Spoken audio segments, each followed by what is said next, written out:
Street talk time. Everybody who's listening on YouTube, just be aware, Michael has got a croaky voice and he's not going to be doing as much talking as usual, so it's all going to fall to me. Yes. Which everyone's really excited about.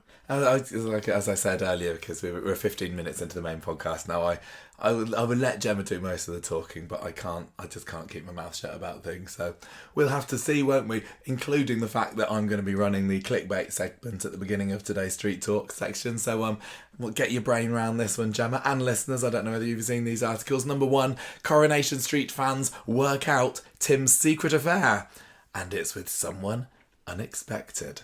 Who is Tim about to have a secret affair with, do you think? From Belfast Live. Live, this article. Another Facebook group scraping this one came from. Lou? No. That could be a good one. I like that, though. Not a bad idea. Abby? No. She's already got her hands full with Carl. Who's he spoken you possibly to? could You possibly could put this one together, I'm going to say. It's not Carla or Lisa? No. Who? How would I could put it together? Cassie. Why? Because he's Steve. Because they were sitting in the same room. Well, no, his mate Steve, his bird at the moment, that would be very soapy. Okay. I'm not expecting Tim to have an affair. I think that Corrie know that they're onto a good thing with that relationship. What's the point of that? And it's one of the few Corrie relationships that people are really, really passionate about, and it's been long term. So, and I like Steve and Cassie together, so I say no thank you to that one. Number 2, Coronation Street icon gutted after told absolutely no by bosses in Korea bombshell. Also from Belfast. That's Korea, not Korea, the country. Like, I just want to go on holiday to North Korea, and Corey's like, no, you're not doing that, Barbara Knox. They might not come back. I really have nothing to go on here. This is very vague, isn't it? So there's a Coronation Street icon, and bosses have told them absolutely no in a Korea bombshell. You will never guess this, so I'll give you a few. Somebody wants to leave and they're being told they can't. No, quite the opposite. Somebody wants to stay, come back. Right, this is Simon Gregson, okay? So he was on a podcast recently. I think it was a driving podcast. Excellent. I'll pause now for any other guesses. He wanted to become a race driver. Yes. And they said no. Yes. Absolutely no. Absolutely. This was young Simon Gregson. He was very much into cars when he was younger, and he wanted to be a rally driver. And he said to his bosses, look, can I do this alongside Coronation Street? And because it classed as a dangerous sport or activity or something, or extreme, they were like, no, you can't do that. Probably insurance. Out. You got to pick one or the other. So he went for Corrie in the end. How life could have been different for him. He might be dead. Might be in traction or anything. Number 3, ITV Coronation Street icon to return 21 years after exit to rescue Todd from Theo. So we have the icon status here, Gemma. I don't know whether that's a little clue to you there, or whether it's maybe a bit of a hoodwink. It's not Jason again. No, because he was here less than 21 years ago. I don't know if you remember. I don't do maths. Eileen, no, she's not. 21 years after exit, Gemma. This is somebody who left. Mean? Somebody who left when? in 2004. I don't know. I don't understand how anybody measures time with dates. Calendars usually help. Literally, I only know the future for dates. Anything that happened in the past, unless Dead it was to you. 1945, I know that one. 1939, pretty clear on that one. 1888, that's when Jack the Ripper came. And that is literally the only dates I ever remember. I don't understand how you can contextualise things in years. So, have a think back to the early 2000s. Todd, right? So, and what was going on maybe with Todd in 2004? I don't know. Do you want... Okay, so this was around the time when Todd came out as gay. So there was a character... I don't even know what, you're not going to know who it is. Who? Okay, it was Carl Foster, the other nurse at the hospital that helped Todd discover his sexuality and had a little bit of an affair with him while he was still going out with Sarah Louise. They were in a lift. Yes, it was Carl in a lift. There you go, you remember. Yeah, but I don't know when it was. They didn't have a calendar inside the lift. I'm not like one of these people that visualises, like people can have... They visualise a calendar revolving around them. No, he was quite a nice character, and but although he was part of... Do you know what I say? What? Let's empower Todd to rescue himself. Yeah, somebody needs to flip and rescue him, though, because I think he's hopeless, Todd, isn't he? Yeah. He's just falling for this. Hopeless romantic. Got hook, line and sinker. Final bit of clickbait from this week, then we'll get on to this week's Street Talk proper. Coronation Street's fans demand ITV bosses bring back soap icon after, here's a date for you, Gemma, 13 years. But the previous article's from Wales Online, and this is from Yahoo. This is from Yahoo, yeah. So somebody who was last in the show in 2012. Is it Michelle? No.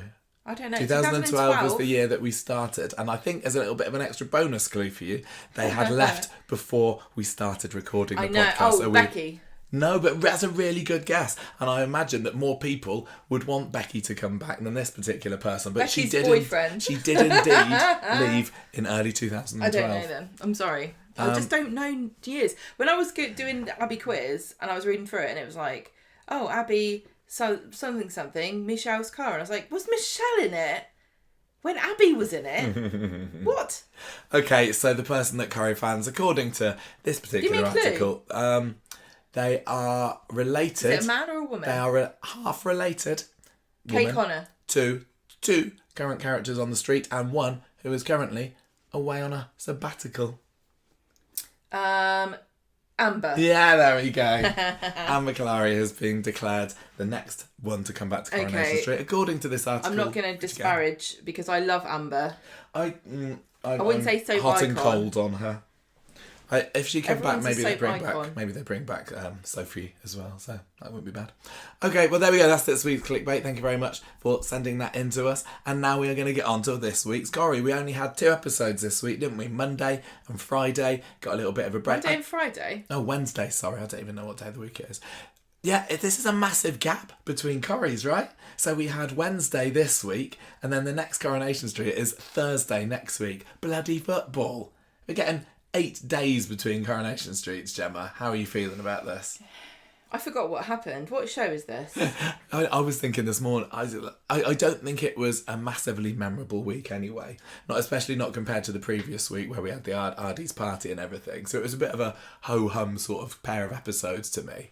And not particularly ones that are making me go, ooh, I can't wait to see what's happening next. But 8 days without Coronation Street. Come on, you're starving us, ITV. What do you think, we're on holiday?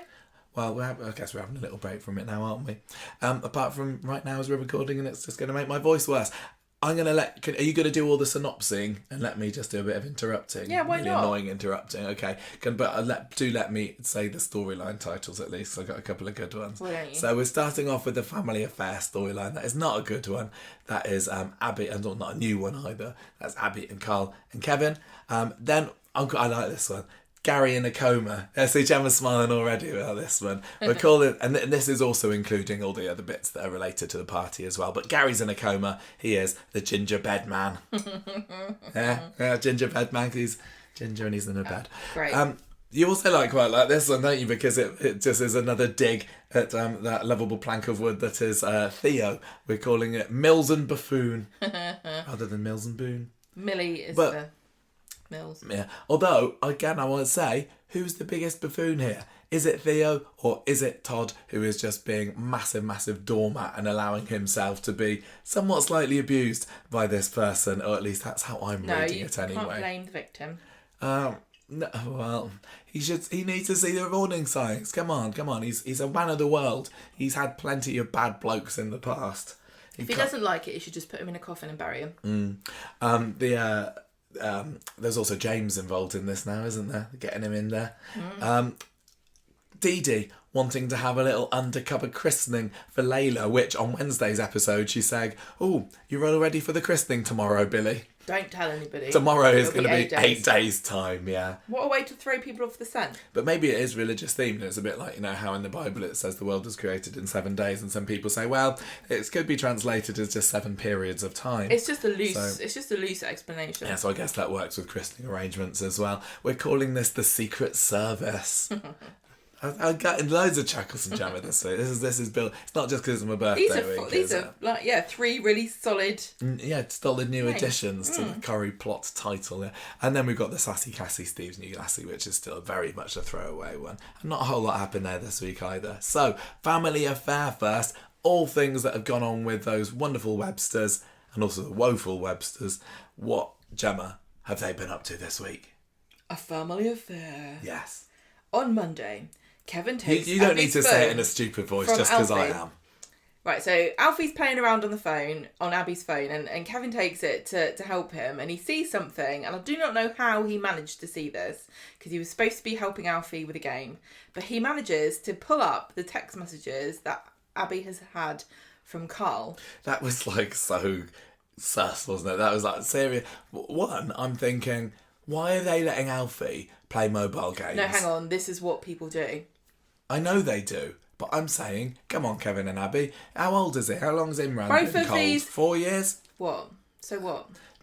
Don't placate your child with microtransaction-filled brain rot Candy Crush games. What, because come on. It's been 4 years since your dad died. Buck up your ideas, kid. But yeah, my biggest problem with this was definitely how did that transform into... Unless Kevin was purposefully wanting to look, which he wasn't, because it was an accidental discovery. If anyone on Coronation Street is going to accidentally thumb their way into someone's private messages, it's going to be Kevin. Thumb their way into someone's private. Well, you know how sometimes you can like flick your thumb and you kind of go through from one app to another. Not that I think it was an iPhone. I don't know how other phones work. Oh, I think they have their own bespoke operating systems in Weatherfield, so maybe they've got it's an easily done thing. Maybe when a Weatherfield phone sees that the person who unlocks the phone is not the person looking at it, they just open your most secret and private conversations. Although, I mean, I suppose one might infer from this, that Abby has most recently had that text message open. It's been on her mind, like and it was the next one across.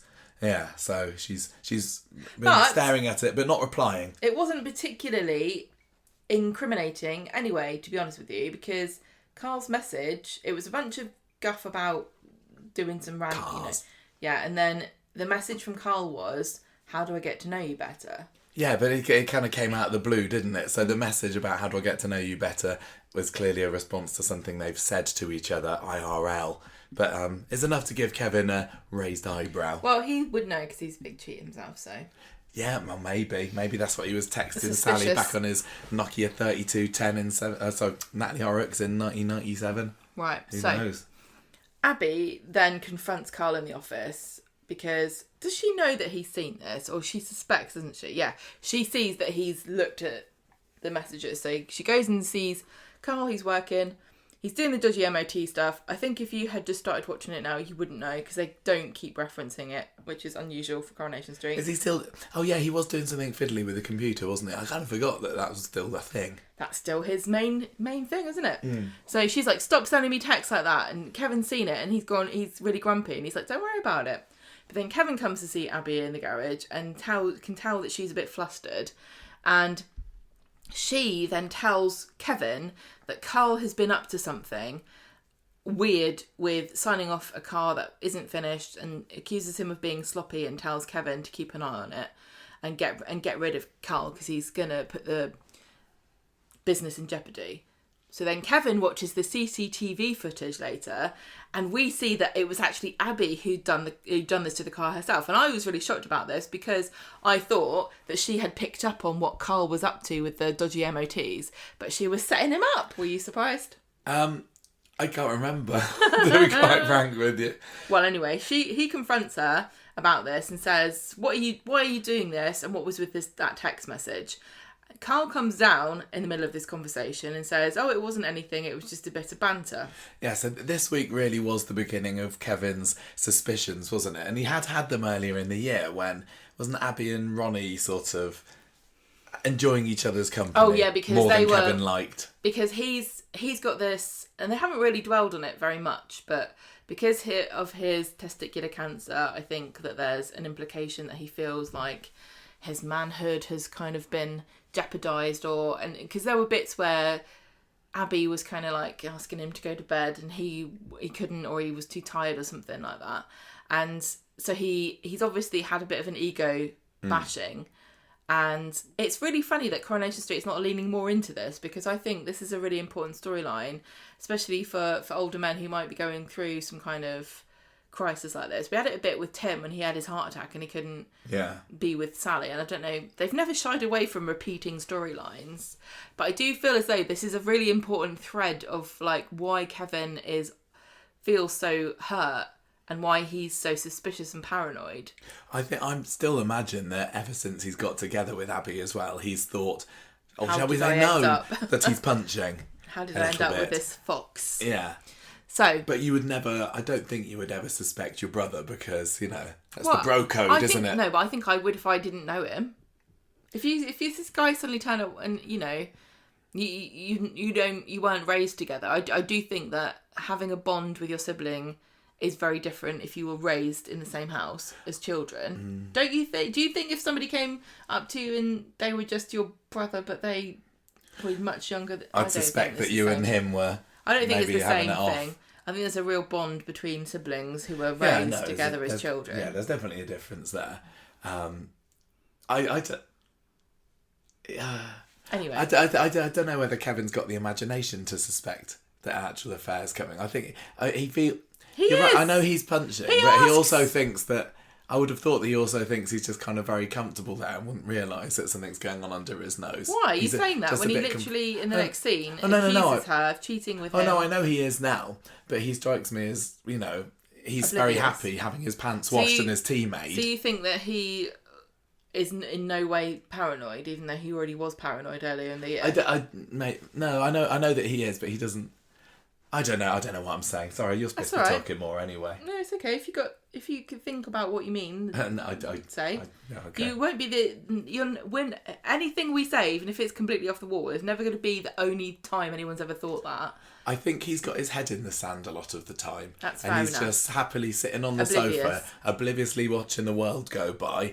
But obviously he has had these suspicions about Abby before. Without wishing to be too rude, I do think that if you were going to use one word for the men of Coronation Street, oblivious wouldn't be too far off the mark. A lot of them, yeah. Right.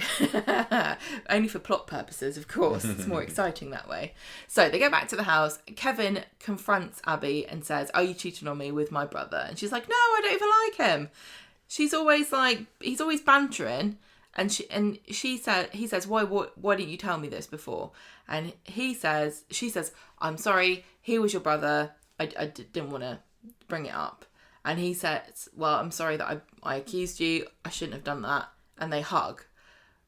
But there's still a bit of lingering feelings because Kevin leaves the house and goes over to Carl and says, "Sorry about accusing you of having an affair with my wife, but the text really made Abby feel uncomfortable. Can you just stop bantering with her about it?" And Carl kind of like agrees and makes a bit of a joke. But when Kevin goes, he's like, "Oh, phew, got away with that." So then Carl talks to Abby later and says, "Kevin came in to talk to me about this. Why did you make out like I'm some kind of sex pest?" Where would they get that idea from? He is a massive sex pest. He's a creep. He's a weirdo. I know that Abby's not completely innocent in this, and it breaks my heart that she is just wandering blindly into this. She tried shutting him down so many times. She has, and it's not in the same way like when Sarah Louise was trying in inverted commas to rebuff whoever it was last time, Damon. She's like, "Oh no."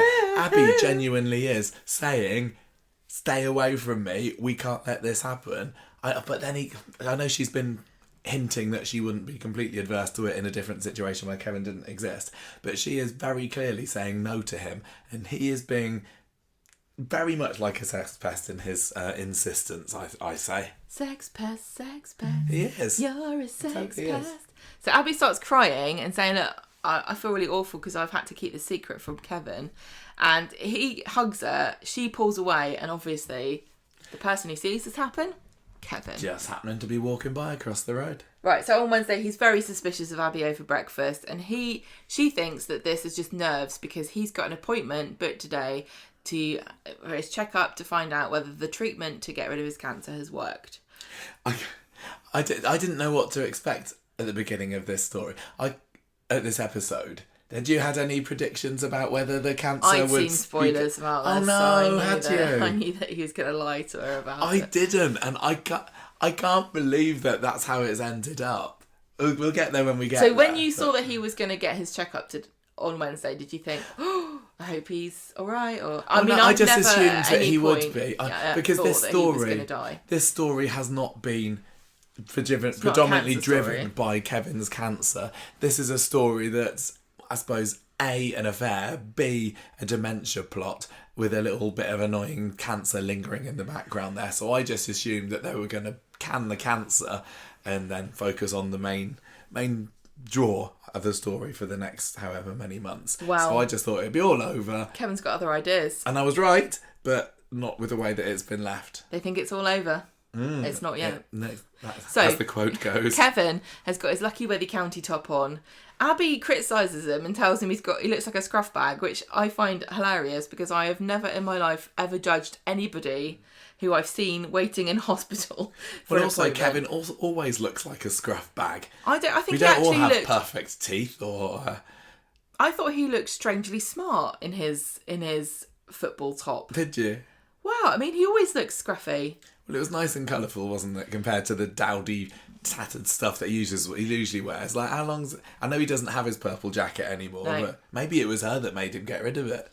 I say let you... anything you want to wear, if you're going to find out whether you've got cancer still, wear what the hell you like. I mean, a lot of people are going to be wearing backless gowns when they find out one way or the other, aren't they? This is slightly more, formal than that. So... there's a to-do with work, there's a call-out, will Carl go, will Abby go? Turns out that Abby goes to the call-out because Kevin insists that she go instead of Carl, so he's going by himself. Yeah, he at this point is still somewhat convinced that something is indeed going on. He's being standoffish about the pair of them. Yeah, after seeing that hug. So, in the cafe... Ronnie tells Kevin that he has put in an offer at number 6 so that he and Debbie can live there together.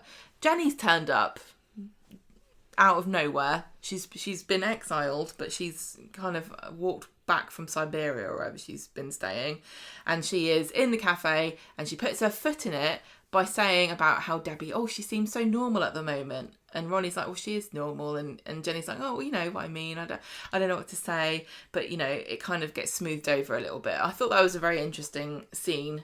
But again, it's like really... scenes like this I don't think really help anybody because that makes you feel bad for everyone, but there's no obvious way around it. Like, what do you just never... The only other way around this is to just never speak to somebody who's got a diagnosis. And, like, that happens... far too often. Yeah. Because you're scared of putting your foot in it. Yeah, I think that's what Jenny said is a natural thing for people to say, and she can be a bit ditzy and open mouth before engaging brain in some of her comments. I do think there are two types of like saying the wrong thing when somebody has got something terrible that's happened to them. One of them is like just willfully blundering to the worst thing you could possibly say, like I don't even want to be dead in a month. Then. I don't even want to say, but like there are just things that most people would understand are not the correct thing to say, and then there's like just being tactless.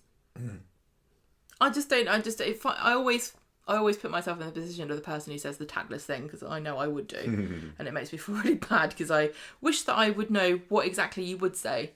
But yeah, it's a bit awkward, but I think they managed to get... She gets away with it, I think. Yeah. So Abby strops back to the garage because she's been out on a call out. She's been doing this call out and Carl's just hanging around. And she's like, I thought you were supposed to be busy. That's why I had to go and do this call out. I wanted to be with Kevin and go and see if he's all right. And Carl's just being all casual about it. And she goes, look, do you want Kevin to die so we can be together or something? And he says, yeah, I do. I want you to myself. He doesn't say that he wants Kev to be dead, but he does say, wouldn't it be handy if... You feel the same. And she's like, no. Yeah, she does. He carries on pestering her. I She's just don't resisting. see what she sees in this guy. He's vile. He's slimy and horrible. There's a bit of tension between them. She tells him to sling his hook. And he's getting frustrated and says, I'm being honest. You should be honest too. You can't keep faking being happy with Kevin. And he goes to kiss her. She leans in and he's like, So he pulls back and she doesn't get to kiss him, but she she fell for the bait, didn't she? Of his beautiful Are you lips. disappointed in Abby? Do you think this is kind of doing a number on her character, this story? Because it's moments like that. If they'd have... I'm currently at a stage where genuinely I do not know if this is going to turn into an affair or whether it's going to be nipped in the bud before it does. Because that's what I've been saying. It should have happened by this point. But if they'd have just kept on Abby resisting, maybe having a little look but saying, no, I can't, I think she might not have gone down in my estimation quite so far. But it's moments like these that made me go, come on, what do you think? Are you feeling... She's tried Has she so been character hard. assassinated a bit? I don't know what to say about this. She should just be flattered, I guess. No, I don't know. I really don't know. Like, that he's beyond reprehensible for...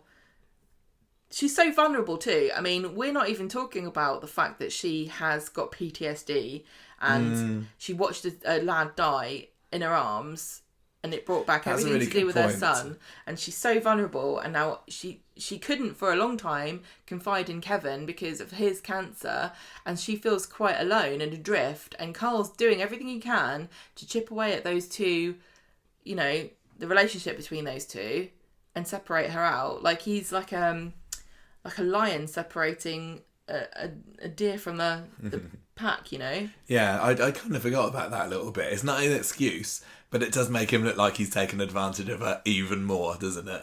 Yeah, so Kevin comes back from his appointment and we do not know how it's gone. He's got a bit of a poker face. Yeah, this is still in the hospital, wasn't it? He was like walking out the door and you could not tell one way or another, which was... Because he's clearly at this point thinking to himself, what do I do now? What do I do now? Because you're right. thinking... I hadn't thought about recontextualising this scene. Now we know what he actually goes ahead and does. He's thinking to himself, that's good news for me, but now I don't have that. Because what was it? He's also thinking about the bond that's grown between... Carl and Abby. No. Debbie and Ronnie. About she's ill and he's protecting her. And yeah, they have a conversation. He's probably thinking to himself, if I carry on saying I'm sick, she has to stay with me. Like, she's probably really insecure, thinking she's going to go off with Carl. Why would she stay with me? Like, for all the reasons that we said previously. Like, he's a grumpy old man. And maybe he's thinking to himself, the only thing's keeping her with me is the fact I've got cancer. I've got to keep this up. Yeah, I mean, that's the reasoning they're giving, isn't it? There are two ways of looking at this. It's a very cynical, I'm going to trick her and force her to stay with me and guilt her into staying. Or there's the, I'm so insecure and I think that she is only with me because she's too good of a person to leave me when I'm sick. Either way, the fact that he does it, I think, is very unforgivable. This is awful. Making your partner, your wife, believe that you have still got cancer when it's completely gone. Makes me feel sick. That is really it. Whatever your suspicions about them, whatever your insecurities, I really don't think there's any excusing that. Here's a question. What's worse, having an affair or lying about having cancer? Oh, morally, the affair still in my head screams out to me, that's the wrong thing, that's infidelity, and this isn't. But they're really in a kind of almost both as bad as each other. What do you think? What would you say is worse? I just think that the fear and the pain and the sadness of feeling that the person you love is dying is horrific beyond belief. I know, like, we both agree that cheating is the worst thing. Yeah. And it's unforgivable and it's a betrayal. But at least you know that if somebody cheats on you, you can leave them and you can go on and have a nice life. Like, if your partner dies of cancer, that's with you forever. Like, that's something awful that you will never get over, no matter how happy you are in the future. Yeah. Whereas I don't know, I've never, neither thing has happened to me, but the thing I fear the most, probably because I know you'd never cheat on me, but I think you might die of cancer. Oh, thanks for that. It's more likely. Probably is, to be fair, I'm going to say. I hope they're both equally unlikely, but... I wonder how long Kevin is planning to keep this up for, or is it just... I don't think he's got any idea in his head. You'd have to, but often when soap characters, usually for cliffhanger purposes, make a snap decision that comes out of the blue, they haven't really thought it too far, I think maybe he's thought to himself, I'm going to drive Carl away, and then when I'm in the clear, I'll reveal I'll just say, oh, they've checked it now again and it's fine. I wonder how easy it is to keep up the ruse that you got cancer, because you'd have to think, right, I'm going to have to keep going off to places for appointments. You're going to have to... well, you have to keep going to appointments. Will he get medicine in the post or anything? Or well, I don't know how it works. Yeah, he's going to have to be tired. I think I'll be good at that. I can't get out of bed. I've got cancer. And then I don't know what other kind of follow-up things there are. It's a risky game, which Abby is clearly going to find out. I can't see it lasting longer than a week or two. She'll be driven into Carl's arms because she'll say, I can't believe he would do this to me. And Carl will say, see, I told you. Yeah, I think this is absolutely going to be the catalyst for her saying, screw you, Kevin, I'm going off with Carl. And maybe Carl's going to be the one that says, you see that guy, we'll see what he's done to you. I'd never do that to you. But at the end of the day, that's going to be the reason why she makes a break. And do you reckon that this will happen? I think it possibly will. And even it feels very out of character for Kevin to do it. I don't see him as this kind of duplicitous schemer. I think he's out of ideas. I think this is all he could think of to do. Once he said it, the thing is, once he said it, that's no going back. Like, he has to wait a certain amount of time before he can say, oh, it's fine now.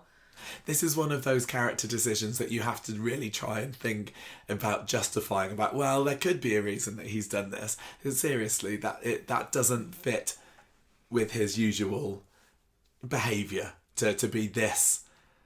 Yeah, to trick his partner. This, well, although Molly, anybody, I suppose. Yeah, I know. He ran around behind Sally's back for ages. But then equally, you could say, well, that's not really like him as well. Look, he's been very much a loyal family man, apart from the few times when the story is dictated otherwise. This is one of those big difficulties with characters on soaps, is that if you really like a character, or you want to go for some kind of consistency with the character, you either have to pick, do I think that the writers are making the character do something, or am I going to accept that some people just do weird things that you would never think? Like when Imran slept with Abby and had a baby, and we were like, would he do that? I don't know. I also just think about all the times when you've heard a true life story about somebody and they've said, I did this, it was completely out of character, I don't know why I did it. I think the trouble with it is that it often will make you think, well, I would never do that, so it's impossible that anyone else would. The other thing with this as well is that Kevin's not just lying to Abby. He's going to have to keep this up with everybody. He's going to have to tell Rosie and Sophie, sorry girls, I've still got cancer. Yeah, I don't think he's thought about that. He's going to have... I'd really like to see some scenes with Sally, maybe, because they've not really lent too much into the fact that Sally had breast cancer 15 years ago and now he's got it. But she's going to be devastated to hear that this hasn't worked, and he's got to go through more aggressive treatment, he says later, doesn't he? So it's going to have to be even worse. It's horrific. The reaction. This is just horrific, for it. Honestly. So it's really so... Yeah, it's short-sighted of him to think that this could possibly work, and there's going to be more than just Abby who's going to feel utterly lied to by this. This isn't just... I mean, we had a silly story where somebody pretended to have cancer, and that was when Scylla was trying to raise money. Well, that story is running in Classic at the moment. She does have cancer, but then she gets it sorted. She gets it operated on. Spoiler alert! But yeah, she pretends that.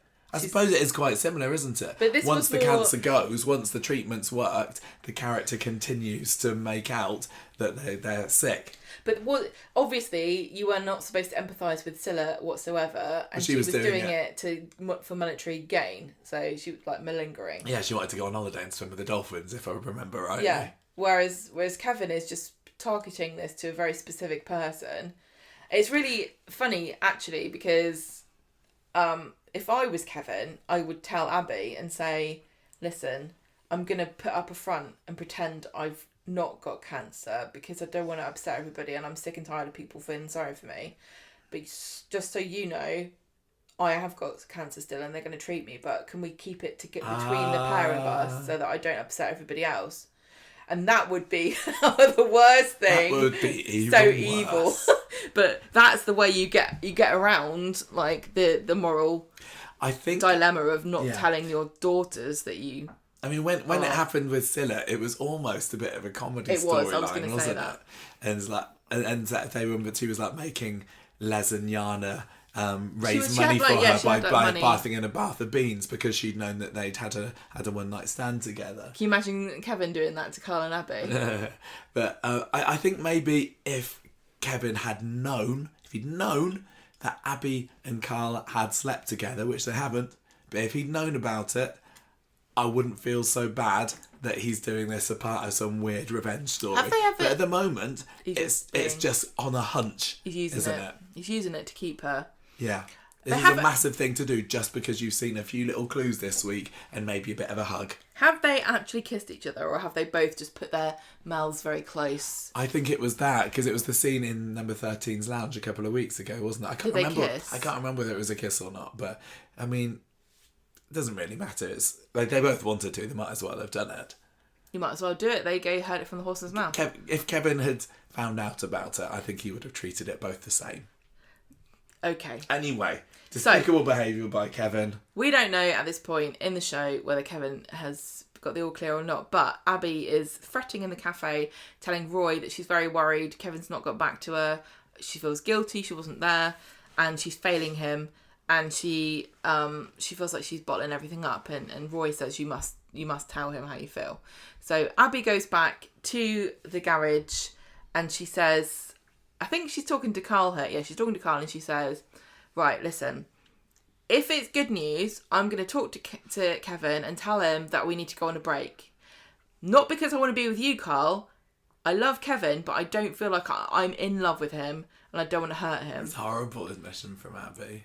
It's a natural thing to people, you hear about that all the time, but it's still heartbreaking, isn't it? And just imagine if how soon would she have done this as well? If he's going to come home celebrating, going, "Oh, I'm cancer free. What would you do? Let's go out to the bistro for a treat." She hasn't even thought through. Like, she would be an absolute pariah on the street if Kevin said to everybody, "Yeah, I'm cancer free," and Abby dumped me because she's not in love with me anymore. Yeah.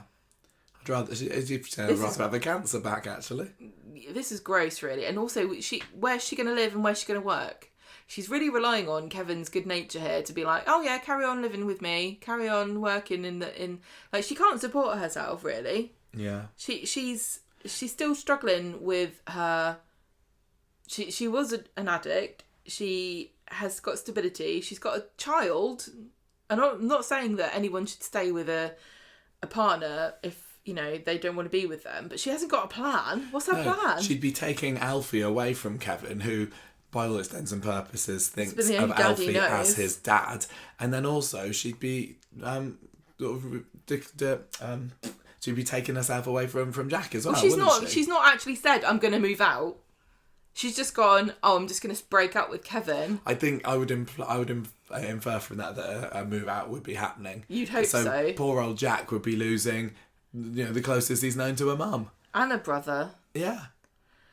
Look, it's what a mess. Obviously that this happens many times for similar reasons in real life, but this is a soap. So she's just telling Carl this is like, oh my God. And also, I just have always seen Abby as being a flawed but morally but you would righteous say, person. Yeah, but the thing is though, from her perspective, she's doing the right thing here because it would be much easier, like we've just pointed out, for her to stay with Kevin, even though she doesn't love him. This is the hard thing to do. This is the morally correct thing to do if you're not in love with somebody, rather than string them along. Well, look, go in peace. You don't need me anymore.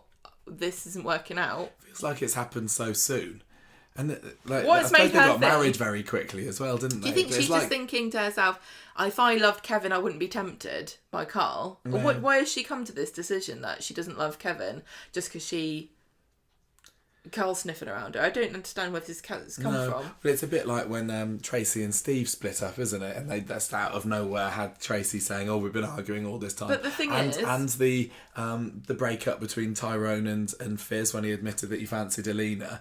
I just still don't feel like we've seen enough of it. Do you not think that whether or not you feel like you could, do you not think it is possible to love two people at once? It's hard, isn't it? Because I do. I think it is possible. And I think that it's funny to me that the writers have gone down the route of saying Abby just doesn't love Kevin anymore. Because I don't think that people cheat all the time because they don't love the person they're with. Yeah. I think that's a completely separate consideration to make. But something about what she's gotten up to with Carl has made her think, I actually do not like Kevin at all, which has kind of come out of nowhere. Kevin doesn't give her the flutters the same way. Do you agree with what I'm saying? Yeah, I do. I don't know what, I can't get into the mindset of it, but I'm trying my best. Anyway, while Carl hears this confession from Abby, he then tells her, okay, I will wait for you. You know, I think you're going to come to your senses and realise that I'm the guy you should be with, but until you realise that, I'll be waiting. And then when she goes off, he looks at the CCTV camera, and you pointed out to me that this camera doesn't have sound. Yeah. So what would the camera have picked up? I don't think there was anything to pick up there, and it didn't get referred back to afterwards in Not the episode, yet. didn't it? So No. I don't know whether it was anything. I was going to say that I suppose one thing that Abby falling out of love with Kevin does have going for it is that lots of fans never really bought their romance anyway, did they? Well, you're including yourself in that. Yeah, I know. And they were a bit of a mismatch at the start, and it was like they got together for soap convenience because they needed to get together with somebody. But I will admit, it's not the right word. I will say that they're not an obvious couple, are they? The pair of them together. They don't look like they match. They don't feel like, though they've got cars in common, there's not a whole lot they're going to talk about that's going to be shared height. interest. Both quite diminutive. I didn't even say anything about that. Maybe Abby is saying, this has made me realise that I've maybe never really loved him the way that I should love somebody, because she's always been, she's been very desperate and needy as a character, and her life has treated her so bad for the first 40 years or so that, well, did she just cling on to Kevin because he was the first person that came along that showed her a little bit of kindness? If the show went down the route of saying that Abby was with Kevin as a matter of convenience, and she loved him, she thought she loved him, but really it was because she literally had no other options, I don't think anyone would go, that's a retcon. No, you're right. I don't think they would. And it doesn't particularly reflect well on Abby, but it also doesn't really reflect well on Kevin, because he is an older man, he has more experience in life, and he really could have worked out for himself that this beautiful young woman who's homeless might be with him for reasons that are not quite as romantic as he thought they were. Yeah. It's just really sad when you look at the life trajectories of Kevin and Sally, and how Sally has just kind of got it all at the moment, I know, hasn't she's she? living a dream. She's living on the posh side of the street.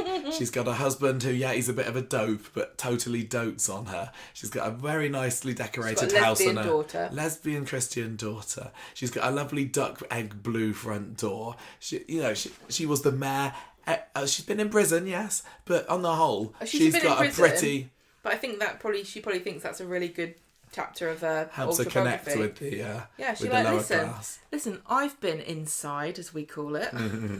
But and Kevin, to look at her every day, thinks, why did I go off with Natalie? And I know that after that he did get back together with Sally again, and then they had a few more years really together. Perfect life, and I screwed it up. And now look at me. Yeah.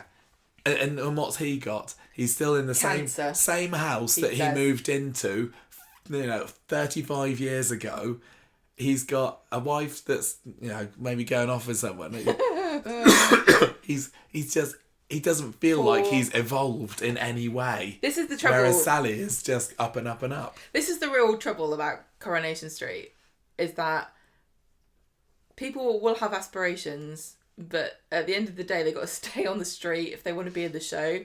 And it's really hard to... Yeah, I mean, there are loads of people. I suppose Kevin hasn't had aspirations. He's not been yearning Hilda Ogden style for a better life. He's happy with his lot.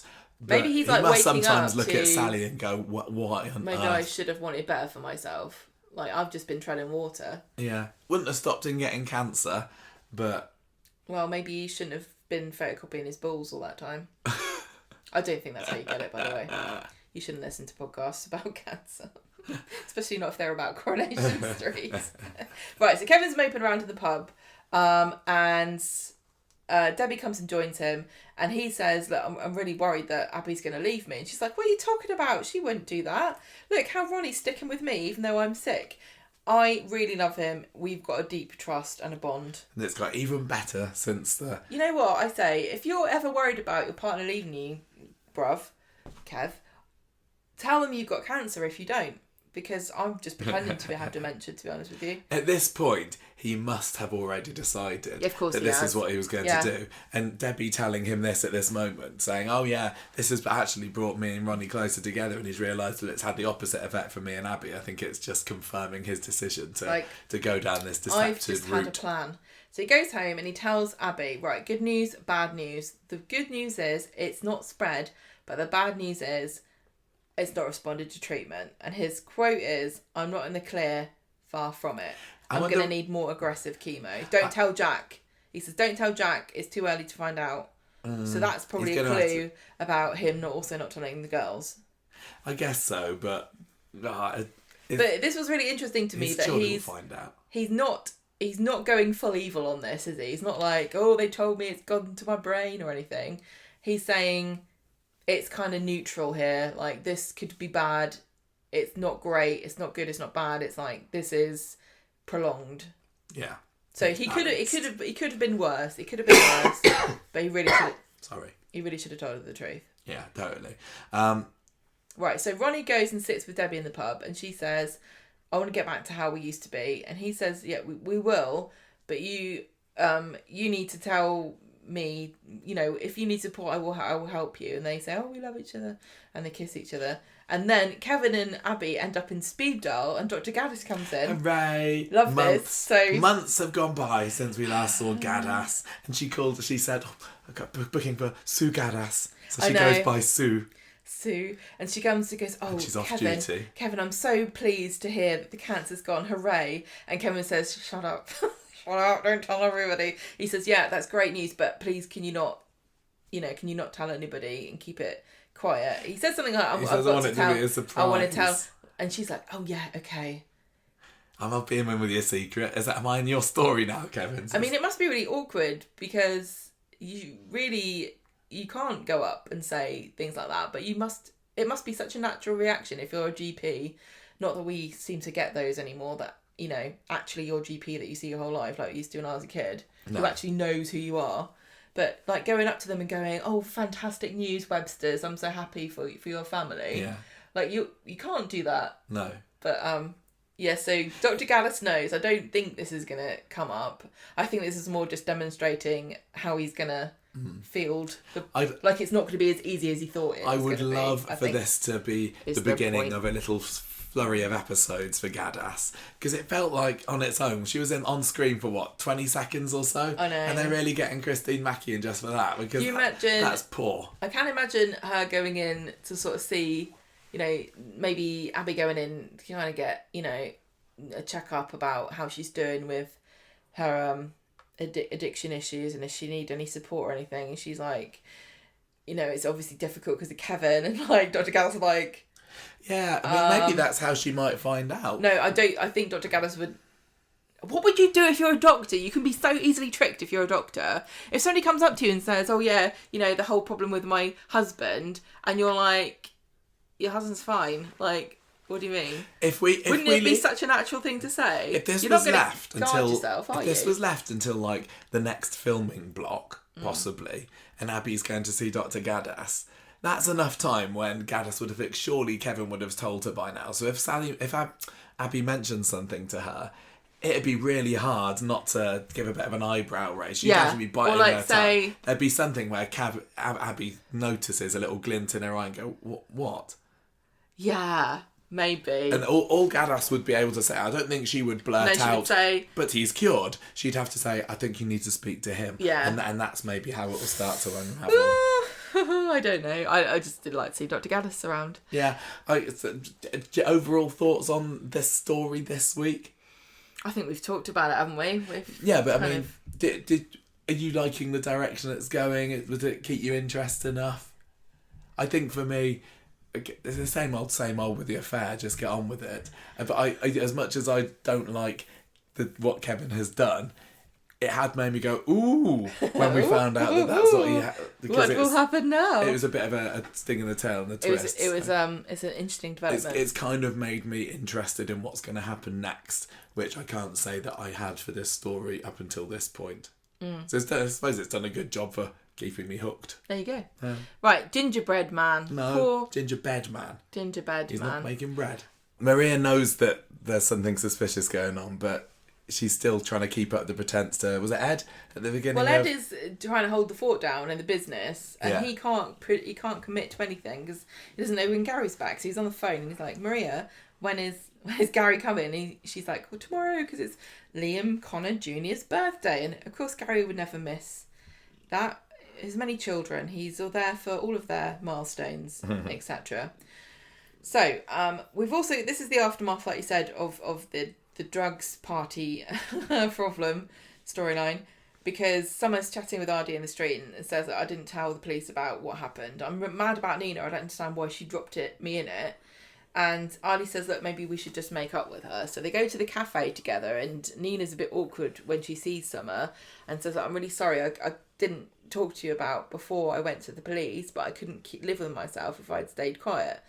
And Ardy says, can you cover the shop for me today, because I've got somewhere I need to be. So she agrees to cover him so he can go to the hospital just in time to find Lauren crying. He's loitering around there all like a bad smell, isn't he, this week? He just loves blondes. He has, he's got a real thing.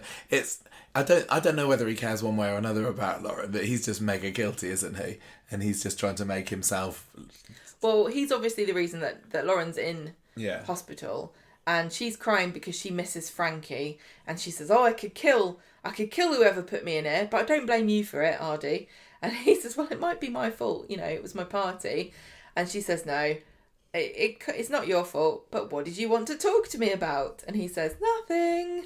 Yes. Okay. So he goes and comes back again later and says, listen, I was going to say something actually, but it's not what we all think. It's that he tells her, I want to help you and give you a loan, because I don't like seeing you struggle. And she says, wow, amazing. Thank you. She's just going to be even more betrayed when the truth comes out. I can't remember what she needs a loan for now, but she's trying to move out with a kid, isn't she? And because she can't work because she's in hospital. And obviously, if you've got you can't pull no pints in the hospital bed. No, obviously Glenda's not really got a sick pay sorted out properly over there. So on Wednesday, it's Liam's birthday, and Gary's still in a coma. I can't remember when Liam's birthday canonically is. I think maybe it's the 1st of July, because obviously my birthday is the same as Leanne, and I don't think Liam's the same day. No. Well, you would have remembered if you'd watched him get born on your birthday, wouldn't you? But he's 16 this year, is Liam. Ah, Kurt gets him a Weather County top. Oh, he has got Connor on the back spelt ER, isn't it? So what more can you say other than thank you, classic Kirk? So Maria comes into the cafe later, and Sarah's there and asks her if everything's all right with Gary. And Maria realises that David's been talking about this and says that mind your own business. Then we get Ardy, who is not happy that Brody is staying, because this was one of the other things that came out of the drugs party, is that Brody has been allowed by Bernie to stay at Dev's house at the same time as the twins are living there. And Ardy's not happy about this, and I don't think I would be either, because Brody is living in their house with them. I know Ardy's old enough to maybe start thinking about moving out at some point, but it's still his family home. And to have this woman come in that is just his dad's girlfriend and move in somebody who is his kind of bit of an enemy, I would also have things to say about that. I have to say that knowing what I know about Dev, I do not think that he would want his children. He's so protective of the twins. I think he would take their side over. Yeah, I wonder what Dev's reaction to Brody's going to be when he gets back. I don't know what will happen in the show. I think it's equally likely that they will write him either way, depending on which is more convenient. But as for the Dev I know would I think sling. Well, I'm thinking of what Dev had to say about Corey, for example. He just doesn't like... He's going to see that this is the same kid. Yeah. But it's interesting because Bernie, we know, has been on the phone to Dev lots while he's been away in India. Has she mentioned this? Has she mentioned well, this?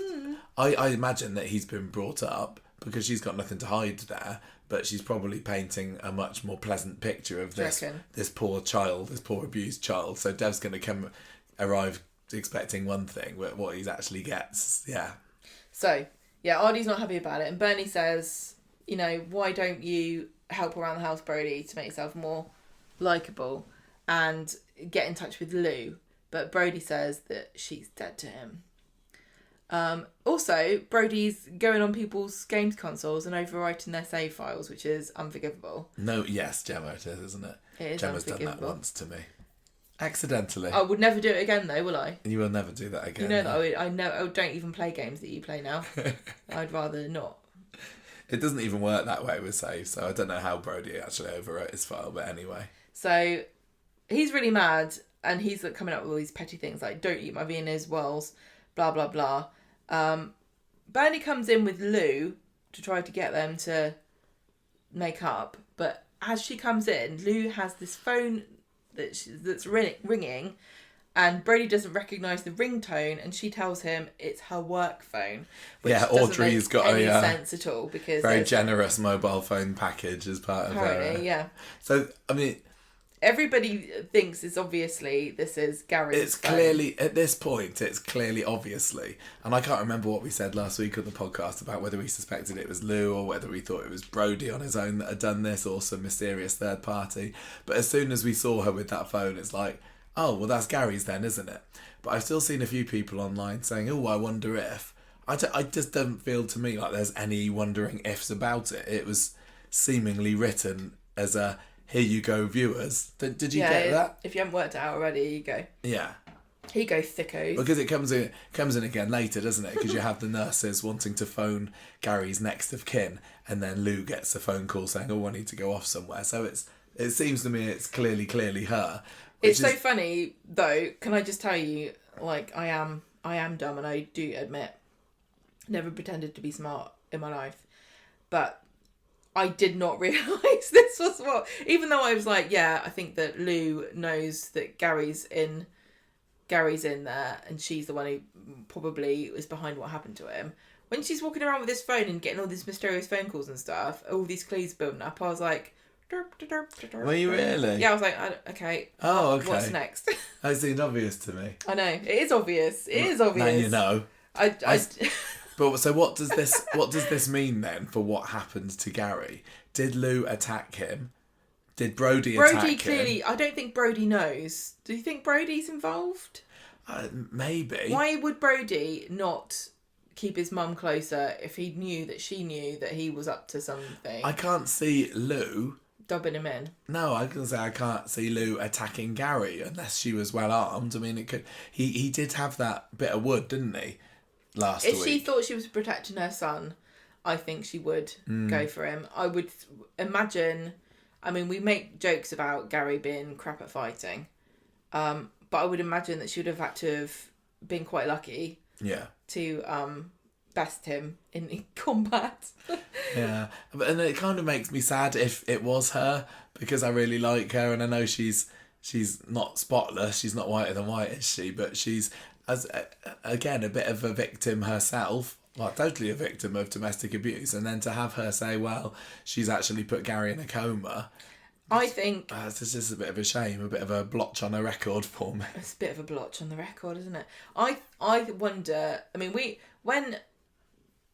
what are their names? The girls, Joni and the other one, Shanice. Yes. When they were being fostered by Tim and Sally, we were going, okay, well, how is this going to work out for the long term, considering that Lou is a main character? Because it really seems obvious to me that Sally and Tim are gonna foster these kids. Then obviously they went back with their mum, and that storyline moved on a little bit. But if Lou gets in trouble and gets put in prison for attacking Gary, it just does feel like Shanice and Joni are going to end up them together. It would.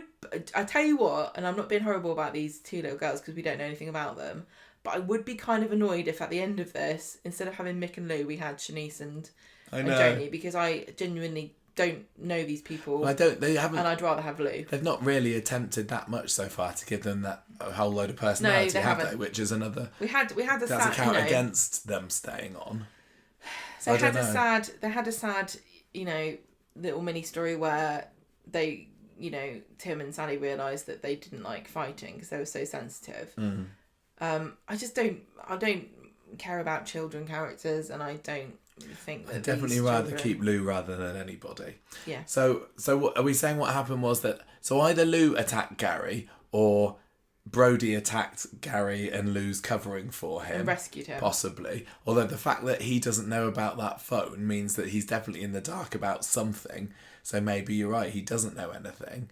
But why did she keep his phone, and how did he get to hospital? Why is she keeping it quiet? She knows that he's in there.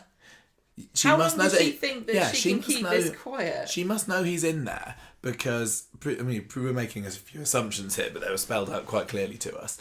The hospital think that Gary's phone belongs to Lou, who is his next of kin. So if Lou took Gary into hospital, but at some point between him getting attacked and being taken into hospital, he was staggering about the back streets, lunging at Nina and Summer in his dazed state. Mm-hmm. So did Lou attack him, run away? He then encounters Summer and Nina. Then he collapses somewhere. Lou finds him. Maybe they hit him and they think they finished him off, but actually... So he was hit by Lou. No, they don't think that they finished him off because they know that he wasn't there the next day. Listen. Lou attacked Gary. Gary staggers about. Nina and Summer get involved with him and they whack him, and they're the one that put him in the coma. Lou finds him and thinks, oh God, I put him in a coma. I better ship him to hospital. From what Nina and Summer have said, that I remember at least, I thought that Nina and Summer just saying that they found Gary. No, that's not what happened. Nina said that he lunged at them and then they hit him. Okay. Oh, yes, they did. They said that they heard his head crack on the ground, didn't they? You're right. So I think he was worse for wear with an altercation between... Or maybe it was just Brody versus Gary. Brody whacked him. Gary's stumbling. He finds Nina and Summer off their heads. He goes, help me, to them. They whack him, he hits his head. Lou finds him and goes, oh God, what has Brody done this time? Takes him to hospital under a fake name to see whether he's going to remember at all and worry about that later and take his phone. That could work. So he must be under a fake name in the hospital. I suppose so. Otherwise, they would know that Gary's in hospital. Yeah.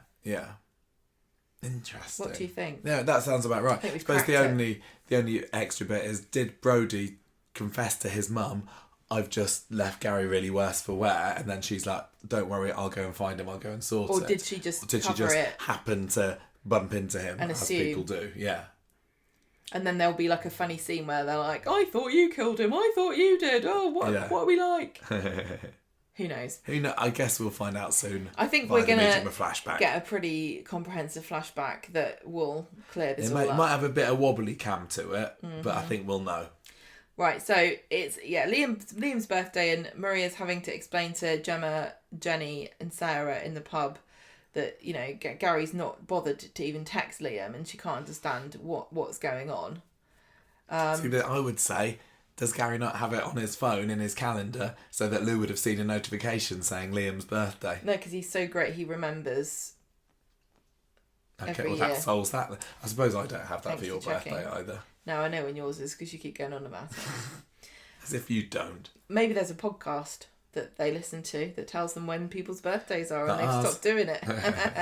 Right, so there's birthday. Yeah, can you imagine? Lou actually listens to Conversations True, but we couldn't say it was Gary's birthday. So. Well, we don't do fictional characters' birthdays. You're right, we don't. Because they don't all have them. No.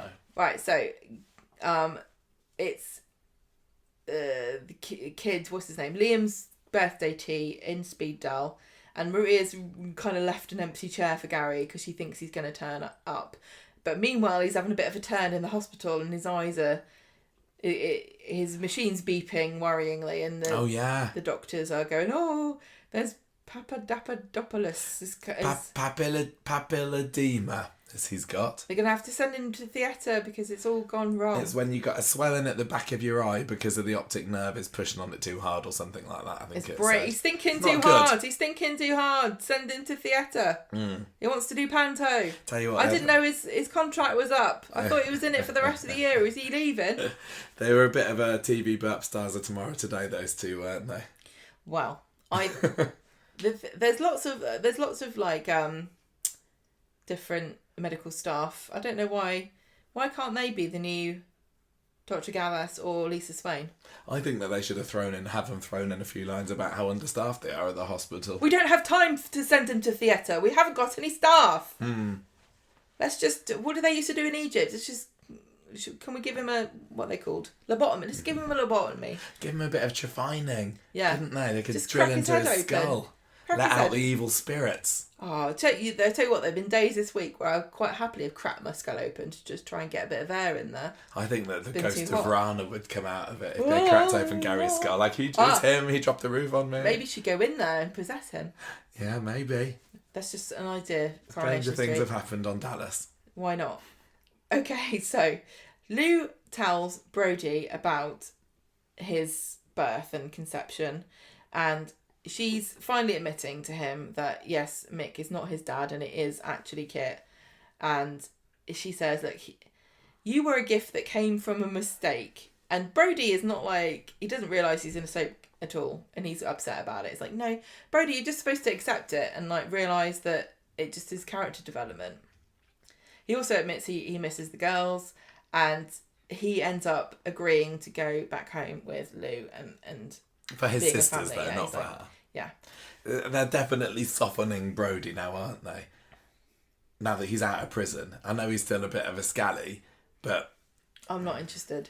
I'm not particularly interested in there being a redemption arc. I mean, they did so well with Mason. They will be able to win me over if they really want to. But I'm just. I'm not there yet. But I'm accepting that at some point I might really like Brody. I mean, he's a good actor, isn't he? He got those awards for what he did on Hollyoaks. He's either going to be a Mason or a Corey. He's either going to be a goodie or a baddie. It felt from that scene that they were going down more of they're going to redeem him route. It's just as odd how soon it is to Mason. I know. Right, so we get more drama in the hospital because they're going to have to scoop out his blood from his eyeballs, and they decide to contact the next of kin. Then we cut to Maria getting her phone call, but it was a fake out. It's not the hospital. It's Anna saying, oh, well, Gary should be with you because he said he was going straight home. Maybe you should call the police. Then Lou gets a phone call and she's like, oh, yeah, sorry, I just need to go and take this somewhere private. So, yeah, the inference there is that she's getting this next of kin call about the eyeball scooping. Yeah, like I say, it's a bit. It's not particularly subtly, so I think they clearly want us to know it's her. Yeah, and Lou finds out from Ardy and Bernie that Brody is gonna move out, and she assumes, I guess, that he's gonna move in with her, which I thought we'd already cleared up. But... Do you remember the days when characters used to go into a hospital and you might be genuinely worried that they might not make it? Yeah. Like. He'll be fine, won't he? It's a really interesting, new world for Coronation Street because their spoilers are just so easily disseminated, and it's getting, You get the occasional surprise, but I don't think there's anybody really thinking, oh, this could be the end for Gary. It's tough. We've spoken about spoilers before, but it's funny because like on almost every other medium in a drama. If a character goes into hospital, it could be that they don't come out again. When we were watching Game of Thrones, for example, if somebody was looking a bit worse for wear, they probably are going to be dead, but they're not necessarily. Or any other short drama, people could end up in hospital and die. But in Corrie, it's like, they'll be fine. And one thing that I find really interesting is that as a fan base, as a fandom, soap fans are far more interested and share more freely, I think, spoilers than other groups, because I think that if I was on a Game of Thrones forum, I wouldn't know what had happened until I got to the episode. Like, the episode airs in America, I know, don't go on that forum because everyone's going to be talking about what happened. But up until that point, most people don't share information, and they certainly don't release it. Like, you'll never guess what Jon Snow gets up to in this episode. But there is information to glean. Like, there will be credits and IMDb things and stuff that you could work out, and the on-set things that Michael's just pouring water. Sorry, I'm just pouring myself a glass of water. If you need the toilet, this is your clue. You should probably go now. There will be like, this behind the scenes filming reveals that this character isn't in this episode you'd think they would be in. But like, soaps are encouraged by the companies that make soaps, and also the soap magazines and all of the journalists and soap websites, to just talk about things that haven't happened yet all of the time. Far more. And I know that spoilers happen for every single show. I'm not stupid. I know that you could find this out if you really wanted to, but I just think it's more a part of the narrative of a soap than it is any other television show. Yeah. And it's really difficult to navigate as a soap. What do you do about that? Because these people are your fans, and they want to talk about things that haven't happened yet, and they want to speculate and guess, and they're ravenous, and they will look for information anywhere. And I know that soaps facilitate it to a certain extent, because they, tell Paps where to go, and there will be clues and spoiler pictures and contract updates, and they don't tell that there's no soap star that's under an NDA to like not reveal when they're up on contract. So. Well, some of them do, but it's not like a general practice that you're not allowed to talk about where you are. Don't tell anyone you're on holiday. No. It's because it's such a huge deal, isn't it? Such a big. Yeah.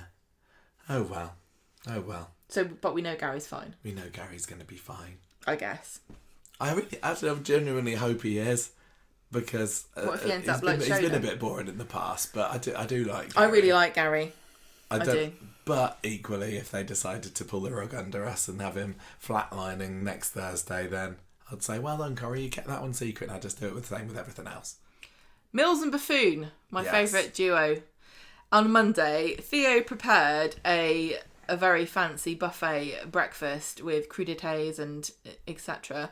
for Todd, and he only sets the table for him and Todd, even though his daughter is supposedly pregnant and living with them. You'd think that you would have at least made her a plate, but she comes down and there's nowhere for her to sit, and so eventually she ends up eating, I think, Theo's breakfast. I don't remember, but she comes down and she says, "Sorry to interrupt your romantic breakfast, but Mum's booking this trip that we've been talking about for months to go to Tenerife. You're coming." Tenerife, we call it on this fandom. Of course. And she says, you are coming, aren't you, Dad? And he's like, "Oh, probably not, love."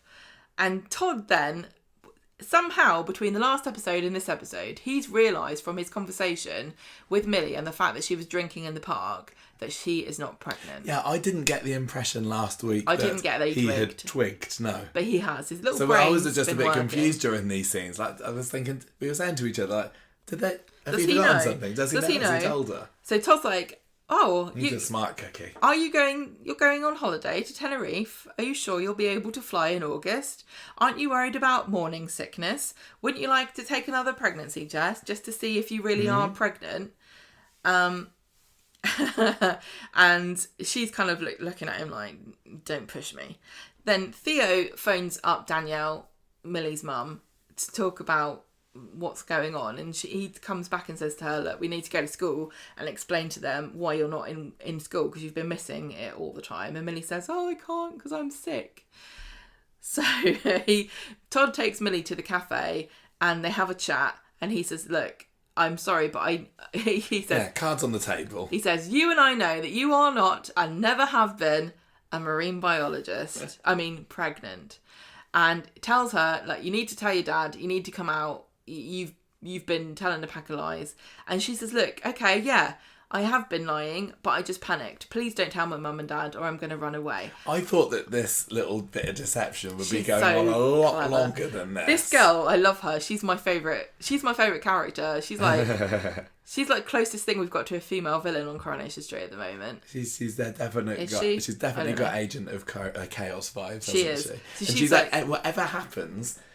Even when things don't go her way, she finds a way of turning it back on Todd. Whether it works or not, I don't think she really cares, does she? Because I think at the end of the day, she knows that she's always going to be Theo's daughter. And Todd may or may not be there in 5 years' time, you know? Yeah. Anyway, she says, look, don't tell anybody or I'll run away. I'll do a test and I'll just say it was a false alarm. And he says, okay, I will help you, but only if you stop trying to come between me and your dad. Like, please stop. I think she even tricked me at this point. I thought, okay, this is the moment where she comes to accept Theo and Todd. But no. It's too easy. I thought it was too easy. I was like, yes, go on, Millie. There were a lot. Look, I thought this was a lot of twists in this scene, in this story this week, which is quite fun. Because Theo comes back to number 11 and Millie's on the stairs crying, going, I need to tell you something. And then the next time we see them, Todd comes home and Theo has a go at him, going, oh my God, Millie's told me that you took her to have an abortion. And Todd's like, what the hell are you talking about? No, I didn't do that. That was great. That was so good. And Todd's like, no. And then Theo says, well, Millie wouldn't lie about something like that. And Todd's like, well, I wouldn't either. So Theo and Millie pack to leave and go back to, the family home.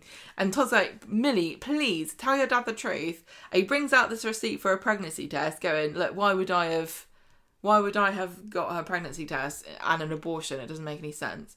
And then Theo says, I don't need to see that because I know Millie is lying. That was weird. This doesn't really make any sense. No. Doesn't really looked like he was actually... Why did he have a fight with Todd about it then? Because he's a vile abuser.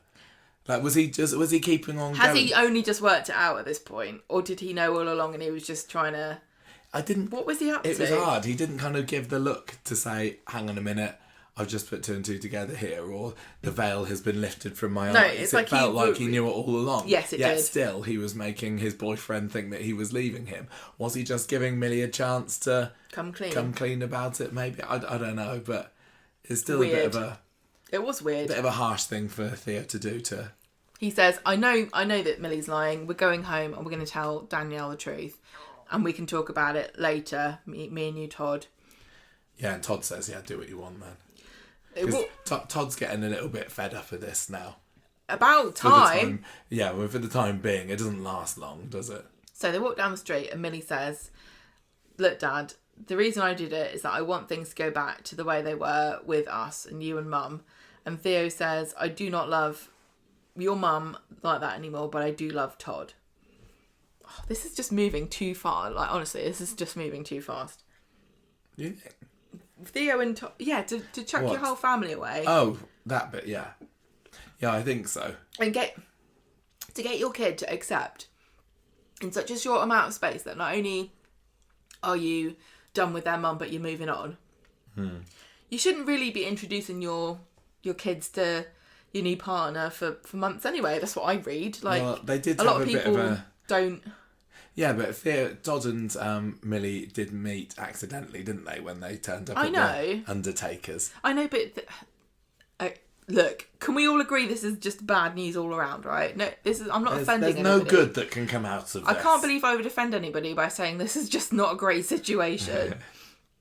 So then we get to see Billy seeing Theo. For some reason, Theo's like dumped Millie off. And now he's back in... He's in the shop, isn't he? Yeah. Buying some plonk, isn't he? Yeah, to give to Todd to apologise to him for lying that he thought he gave his daughter an abortion. So. And he's got his elastic band and he's flicking it. This is the first time that we've seen it, isn't it? No, he's been picking himself before. Has he? Yes. I totally missed that. We had this conversation before about him self-harming. Yes, we have. Oh, wow. I thought that was new this week. No. That would completely dropped out. He's self-harming. He was picking at himself before and now he's flicking. Yeah, I knew that there had been the mention of him self-harming before, but I didn't know whether we'd seen the actual elastic band. We saw that... We haven't seen the band, but we've seen Todd, gripping his hand going, stop doing that. Oh. So Billy says to him, are you okay? I've seen people with that before, and, you know, I think I know what it means. And Theo says, no, it's just to stop my thoughts from racing. And Billy says that you and Todd deserve a bit of happiness. Then we get to see James and Todd, who've just been having a workout session. Oh no, they're just chatting, aren't they? And James says, I'll give you a free session. And then it ends up being a bit steamy with James moving in on him. Like, this is an exercise. It's called Kiss Me, I'm Delicious. And Todd doesn't really want to play that game because he says he loves Theo. Yeah, because James, it does get a bit raunchy, doesn't it? Like, he's got his arms in the air. He makes Todd put his arms up and then he's like gripping him. See, I don't see, and I very much see current James as being a different beast to old James. I don't see old James being quite so forward. Well, he was very forward, wasn't he? Well, yeah, I know exactly. And James which says, doesn't to me seem in character for him. He was a lot very more confident, passive. Very confident. Todd would be the more, not predatory is not the right word, a more bold one in a relationship, I would say. Yeah. James says, sorry, my head's all over the place. So much is going on.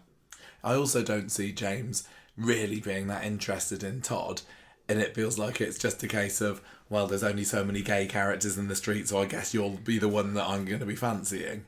Well, the same is true for the straight single characters these days. There's a bit more of a pool there, though, isn't there? Yeah, a little bit. Well, there's not very many eligible bachelors, are there? No, that's true. Because they're all gay and they're all hugging each other and having special one-on-one sessions. So James panics and says, sorry, everything's, going on in my head. And Todd says, look, everything's going to get better soon. Gives him a hug. And obviously this is the point where Theo walks in and finds them. And Todd explains that James was just upset about Danny. And Theo's like, okay, all right. I think James is scurried off at this point. And so Theo gives him this bottle of wine that he's bought as a peace offering. And says, I should apologise for earlier, but what was James doing in here? And Todd says, well, we were in the pub talking earlier, I was mad at you, and James did try to kiss me, but I didn't kiss him back. And Theo says, well, we've both messed up today. Why don't I keep Millie away from you, and you keep away from James? And Todd kind of looks like, okay, but he also looks a bit disappointed, or is he thinking to himself, this seems out of order, or what? No, is he thinking I would miss James's company? I think that we're supposed to think that he actually was quite flattered by this hunky footballer coming on to him, and there is a lot of baggage that comes with Theo. So it's the kind of look that Abby gives when she's kind of says to herself, "Oh no, Carl, I really mustn't spend any more time with you." It's like, oh yeah, but I quite like to. But I quite like it. Again, I don't see James being Todd's type either, but plot dictates that they do fancy each other now. The pool's very shallow. And the end of Monday's episode was great with Theo, wasn't it? That was brilliant. Theo's kind of making out like, hey, no worries. Look, we're all just made mistakes today. I love and respect you. And here's a narrow pool. Look, let's just have our Shiraz and have a nice evening. Don't worry about it. And the next thing you see, he goes up to see James and he knocks on his door and James opens the door and he's like being all friendly, like, oh, hey up, how you doing? Just so you know, if you ever do anything like that with Todd again, we'll be exchanging more than words. And off he goes. That was so close. I thought he was going to be really more sinister than this. It was. He's got a lot of plausible. Somewhat sinister. It was threatening. Yeah. But it wasn't as bad as I thought he was going to rearrange his face, to be honest. I wondered that as well. I did wonder. But it was so close to being, yes, Theo is definitely a villain. Because we've been saying for weeks now, so have other people, that he's a real, quite despicable guy. I'm reading the forums and the subreddit and everything. People don't seem to be that hot on Theo in the slightest. And I thought this would be the moment where Corey is saying, you're right. Yeah, the mask will slip. But that you could still see that and have him still be innocent, couldn't you? And just being a bit defensive of his new boyfriend. I really, really wanted for him to step over the line and go into villain territory, but hopefully that's he's still to come. He's still skirting around it. It's really interesting. So on Wednesday, it looks like Theo has struck a deal with Todd where he doesn't get to hang out with James, but they do still exercise with each other. So they're going for a walkout session, and they decide to have a plank challenge. They have a plank off, don't they, in the living room? Yeah. Because Todd runs through all the exercises and sports that he can't do, but he says, I am a bit of a champion planker. Well, I think we know the biggest planker in that relationship is most definitely Theo, and that's proved when they get down on the floor. Yeah. Todd then, when Theo goes upstairs victorious, Todd... Well, you missed the fact that George comes in, doesn't he? Doesn't he interrupt their planking session? George is there. Yeah. And Todd says, when Theo goes upstairs, can you not mention James because it's a bit of a sore subject? So if you're going to go down the route of domestic violence or, abuse or whatever, this is how it starts, isn't it? Like, don't make waves, don't upset him, don't bring this up. He can't handle it. I can't remember what it was that George said. But anyway, George comes back again later and interrupts Theo and Todd, like, relaxing in whatever way they want to. And he is settling down to watch a bit of telly, and it looks like he's going to be there all evening. Starts snoring, and it's a bit awkward. And so Theo then suggests to Todd that they should get their own place and move in together. And Todd's a bit reluctant because he thinks it's a bit soon, but he says, yeah, why not? It's definitely too soon. But I'm not adverse to the idea if it means that we're going down the domestic abuse route. Although, in real life, I would say, Todd, you need to get rid of George. He's got another house. Kick I know him that out Glenda's got it. Of your mum's house. George doesn't... It's hard because it's kind of his home, but the reason that it's Not his many home is now people- living over in Thailand. Yeah, not many people would carry on living in the house of that ex-girlfriend. You'd think that George might... Take a hint and go. Well, no, you'd think that George might not even need a hint. You'd think that he might say, I suppose I'd better move then, hadn't I? I was living here was because I was going out with your mum. Well, no, Yes. he knows that he's going to be imposing on this guy, but equally Todd is Do you think nice this is enough like... that he would probably say, oh, no, I know fine. what's happened. This is like when you sit on a train, right, or a bus, and you come in and there are no spare seats, so you have to sit next to somebody who's already on a double, right, by themselves, and you sit next to them and you know that they don't want you to sit there. And then when a spare seat comes up and you can sit by yourself, you're feeling awkward. Like, if I get up and I move to a different seat, is that really rude? But equally, I know the person next to me wishes I would just get up and go somewhere else and sit there. Yeah. But I don't want to reject them. Nice analogy. Thank you. I like the same. visual of snoozing George underneath the massive portrait of Archie above him. Yeah, and Archie's like going... Yeah. Did you something that I just kind of came to me was that there was the scene where Summer and Millie meet each other earlier in the week. I can't remember whether it was Monday or Friday's episode, and Todd tells Millie, that's my daughter Summer, and I don't know whether off screen Todd had already talked about having a daughter, but in my head I know that he's one of the 3 gay dads, but I don't consider Summer to be Todd's daughter. No. Do you? No. He's the person that was going out with her dad at some point, and he's been very paternal to her. But I think that saying, yes, Summer's my daughter... obviously considers that... They consider that to be the correct way to refer to each other, which is completely fine. But yeah, if you were to say to me, how many kids does Todd have, I'd say... None. He doesn't have any living children. No, exactly. But Millie didn't really bat an eyelid. No, I think this was significant because I think Millie's going to use Summer to get to Todd now. Yeah, probably. But I would have just thought that there would be some kind of reaction. Like, you never said you had a daughter. She just hasn't thought of how to use this. She's going to use this against him. Yeah. She will. There was a reason to put that in there, and that was why. Okay. So should we do the Secret Service storyline? I'm still finding this fascinating, and I think we said on the short that we can both see Dee-Dee and James's point of view on here, but I don't think there's nobody's going to say that Dee-Dee's in the right with this, is she? No, clearly not. Everyone can agree that even if you really think that you'd go to hell if you weren't christened, you could still say you shouldn't be christening other people's kids. She's just moving to it quite quickly as well. I know that he's put his foot down, and so she might think, well, what's the point in trying to convince him? Clearly, it'd be a fool's errand. But it is really interesting that they are kind of they're putting this in quite a palatable package for people that aren't religious, which is, the vast majority of the people watching this are not going to be Christian. But from the point of view that if Dee-Dee really does think sincerely, and I don't have any reason why she wouldn't think this, that Laila, if she were to die before being christened, she might go to hell. Purgatory. Children's limbo, as we learned from the others. Why on earth would you not get this done? This seems a bit like putting your seatbelt on when you're going in a car ride. It feels to me that it's going a bit 0 to 60 in 2 episodes. But you see what I'm saying? My point is that they're not like... I totally understand, not that I can get inside your head, but I can totally understand why if you're a Christian, you would say, no, it's more important than life and death. This is something that has to happen. I have to have my child christened, right?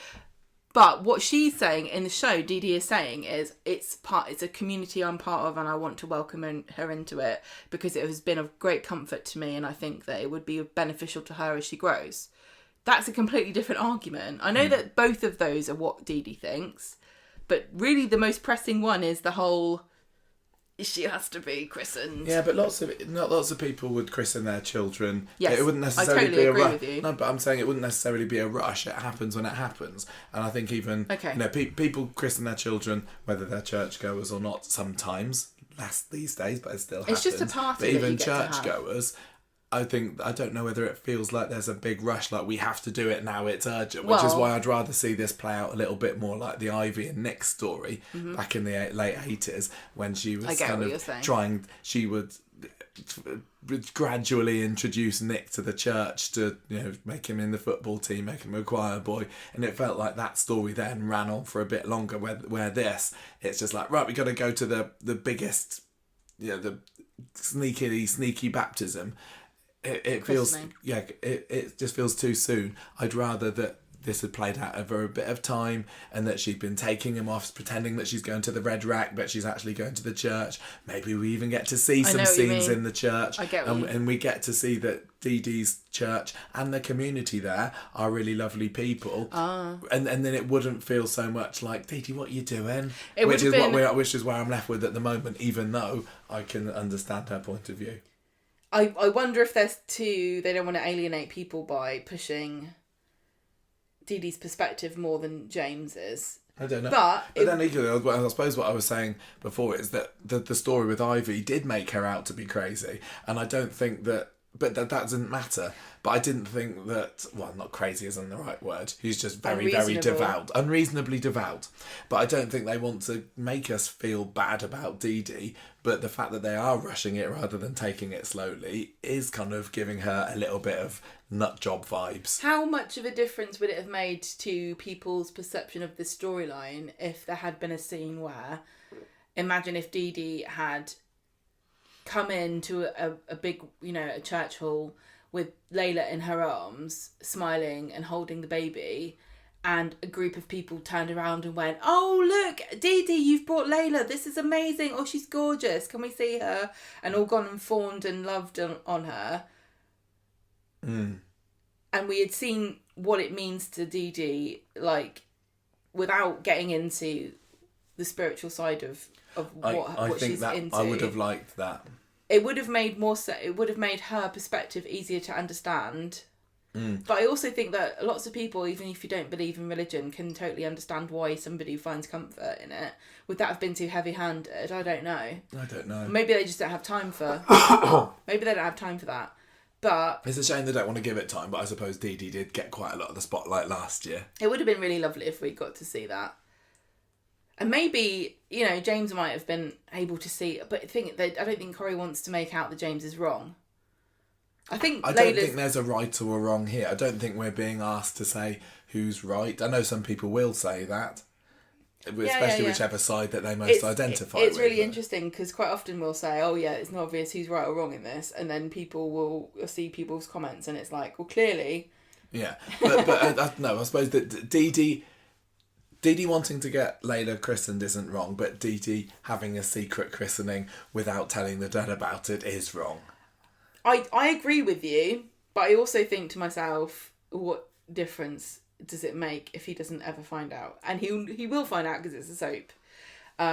But it does seem a bit like, from Dee-Dee's perspective, but she's so dumb, because why would you ask somebody who knows both of you? Like, yeah, there are other vicars. But can you get a child christened by a vicar who is not of your parish, who doesn't know you, without going through a lot of paperwork? I don't understand. I don't know what you need to... I imagine that there's lots of churches in Weatherfield, in Manchester, and maybe Dee-Dee wouldn't necessarily even go to Billy's church. She might go to another one. I genuinely don't think Dee-Dee goes to Billy's church. No, and I know that there will be some churches that are more frequently attended by members of the black community. So maybe Dee-Dee goes to one of those, and they would have been able to have scenes where Laila had been taken along to that church. Maybe even Dee-Dee would have been saying, yeah, she's my daughter. She could have been lying to them a little. Well, not lying. But, well, yeah, that's true. It isn't a lie at all. No, but yeah, but it also, just feels like it's a bit rushed.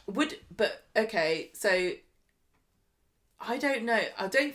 We know that it wasn't really a big part of their childhood to go to church, because the canon of the story is that Dee-Dee found religion in America. Yeah. And when James thinks of religion and the church, he's probably thinking of people that oppressed him, people that made him feel bad about being gay, and people that stopped him being who he was and prevented him from living the life he wanted to lead, even though it was actually footballers that did it. But okay. But what I'm saying is, when he thinks of a church, he probably thinks of like the Anglican church here, which is big, drafty, big old buildings full of white people sitting with their hands in their laps, being very quiet. But if he went to, say, Dee-Dee goes to a church that's got a lot of it's like a black church, he would see people like him. He would see a group of people like him, and maybe he would feel less alienated from it, because even white people find it a bit intimidating and scary. But James just like not seeing anyone who looks like him, who acts like him, who is like him in a group of people, and maybe seeing what Dee-Dee sees in the community might change his perspective. Yeah, it is at least good, I suppose, that there hasn't been up until this point much overlap in James and Dee-Dee's time on the street, because I would say James never showed any problem with religion before, but really it was a case of once Dee-Dee showed up, James was only in the show for a couple of weeks, wasn't he? Then he was off. So this is the first time they've really clashed about it. But the weird thing about it also is that in the story of James coming out, Dee-Dee was the one who always knew that he was gay. Was it? Yeah. I can't remember. I think I remember them saying when Aggie was talking about it, Dee-Dee didn't need to be told because she already knew. Correct me if I'm wrong, listeners, but I thought that was the case. And so James, talking about being rejected because he's gay by religious people, it's interesting that the only person who's really religious in his family was the one that accepted him the most. I definitely would never argue with somebody who was gay who said that they did not feel accepted by the church, because I feel that's a pretty established thing to think. Yeah. But it's an established thing to think, but lots of people there's a lot of evidence, obviously, these days that that's not Billy necessarily would tell true you the same thing, for everybody. Yeah. I do think that the Christians on Coronation Street are incredibly progressive. Yeah. Good for them. Emily, she didn't have any problem, did she? I don't remember. I can't remember. That was a bit of a story, wasn't it? I didn't think she liked the idea that the vicar was gay. Or was she just more of a tradition? Oh no, they made out that was possibly her problem, but I think she actually just didn't like the sort of the music. That was it. It's all the hip and the hop and the rapidy rap. I don't like it. Yes, that's the thing. Yeah. Okay. It's very interesting. It's very, very interesting. And so let's talk about what actually happened, because on Monday, Dee-Dee comes back from this church group meeting and tells James that she had a brilliant time. She was praying for him and Laila. And he says, look, great, good, you can do what you want, but don't involve Laila in any organised religions, especially ones that don't accept me. Yeah, he wants them in an anarchic religion, Yeah, doesn't he wants a chaos religion. Do you have any of those? So, Dee-Dee goes and sees Lauren, and she still doesn't know who might have spiked her, and she's really scared about what would have happened to Frankie if she died, and what if he turned out like Joel. And Dee-Dee says that don't worry about this, and Lauren says that you would want the best for Laila as well, and then Dee-Dee says, yeah, well, it's not down to me how she's brought up, that's down to James. Yeah, so there's a bit of a crossover with the other storyline, obviously, but my main takeaway of it was Dee-Dee realising that, well, she's going to have no input in how Laila is raised. But she can at least do one thing. But she can do one thing for the baby, but also that the spectre of Joel's involvement in Laila's genes is unresolved, and that was the main reason that she didn't want to keep her. Yeah. That she didn't want to raise this child who was Joel's child. And if she probably thinking to herself, it's even more likely that she'll go off the rails if I'm not there to take care of her. Not that she doesn't trust James, but that she probably doesn't even trust herself. Yeah.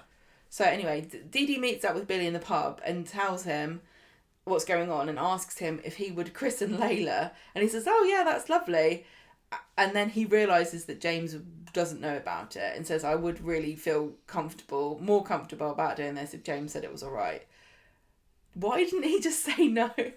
It's like, and surely there's going to be a scene where Billy's like, so James, how's the no more demonic spoutings from the baby now I've driven out the demons? It's far too risky to do this for Dee-Dee, considering how many other coincidental encounterings there are. I know. But Coronation Street has still not come out and told us exactly what the legal arrangements are between Dee-Dee and James. I think it suits their purposes to keep us in the dark. I thought that they pretty much said he's the legal guardian now. How does that really work? I don't know. Is that true? Yeah, I think so. Have they? I think they have. Or have we just inferred it? No, I think they have. I think James is now the legal guardian of Laila. Okay. I mean, he took her out to... I know he did. Didn't they do a lot of stuff that doesn't make sense. No, they went to America. Yeah, I don't think you can do that if you're not the legal. I know you can't. It doesn't mean that on Coronation Street they... Always accurate in their facts and research and checking, aren't they? Well, she goes and asks James about whether she can christen Laila, and says it would mean a lot, and he says no.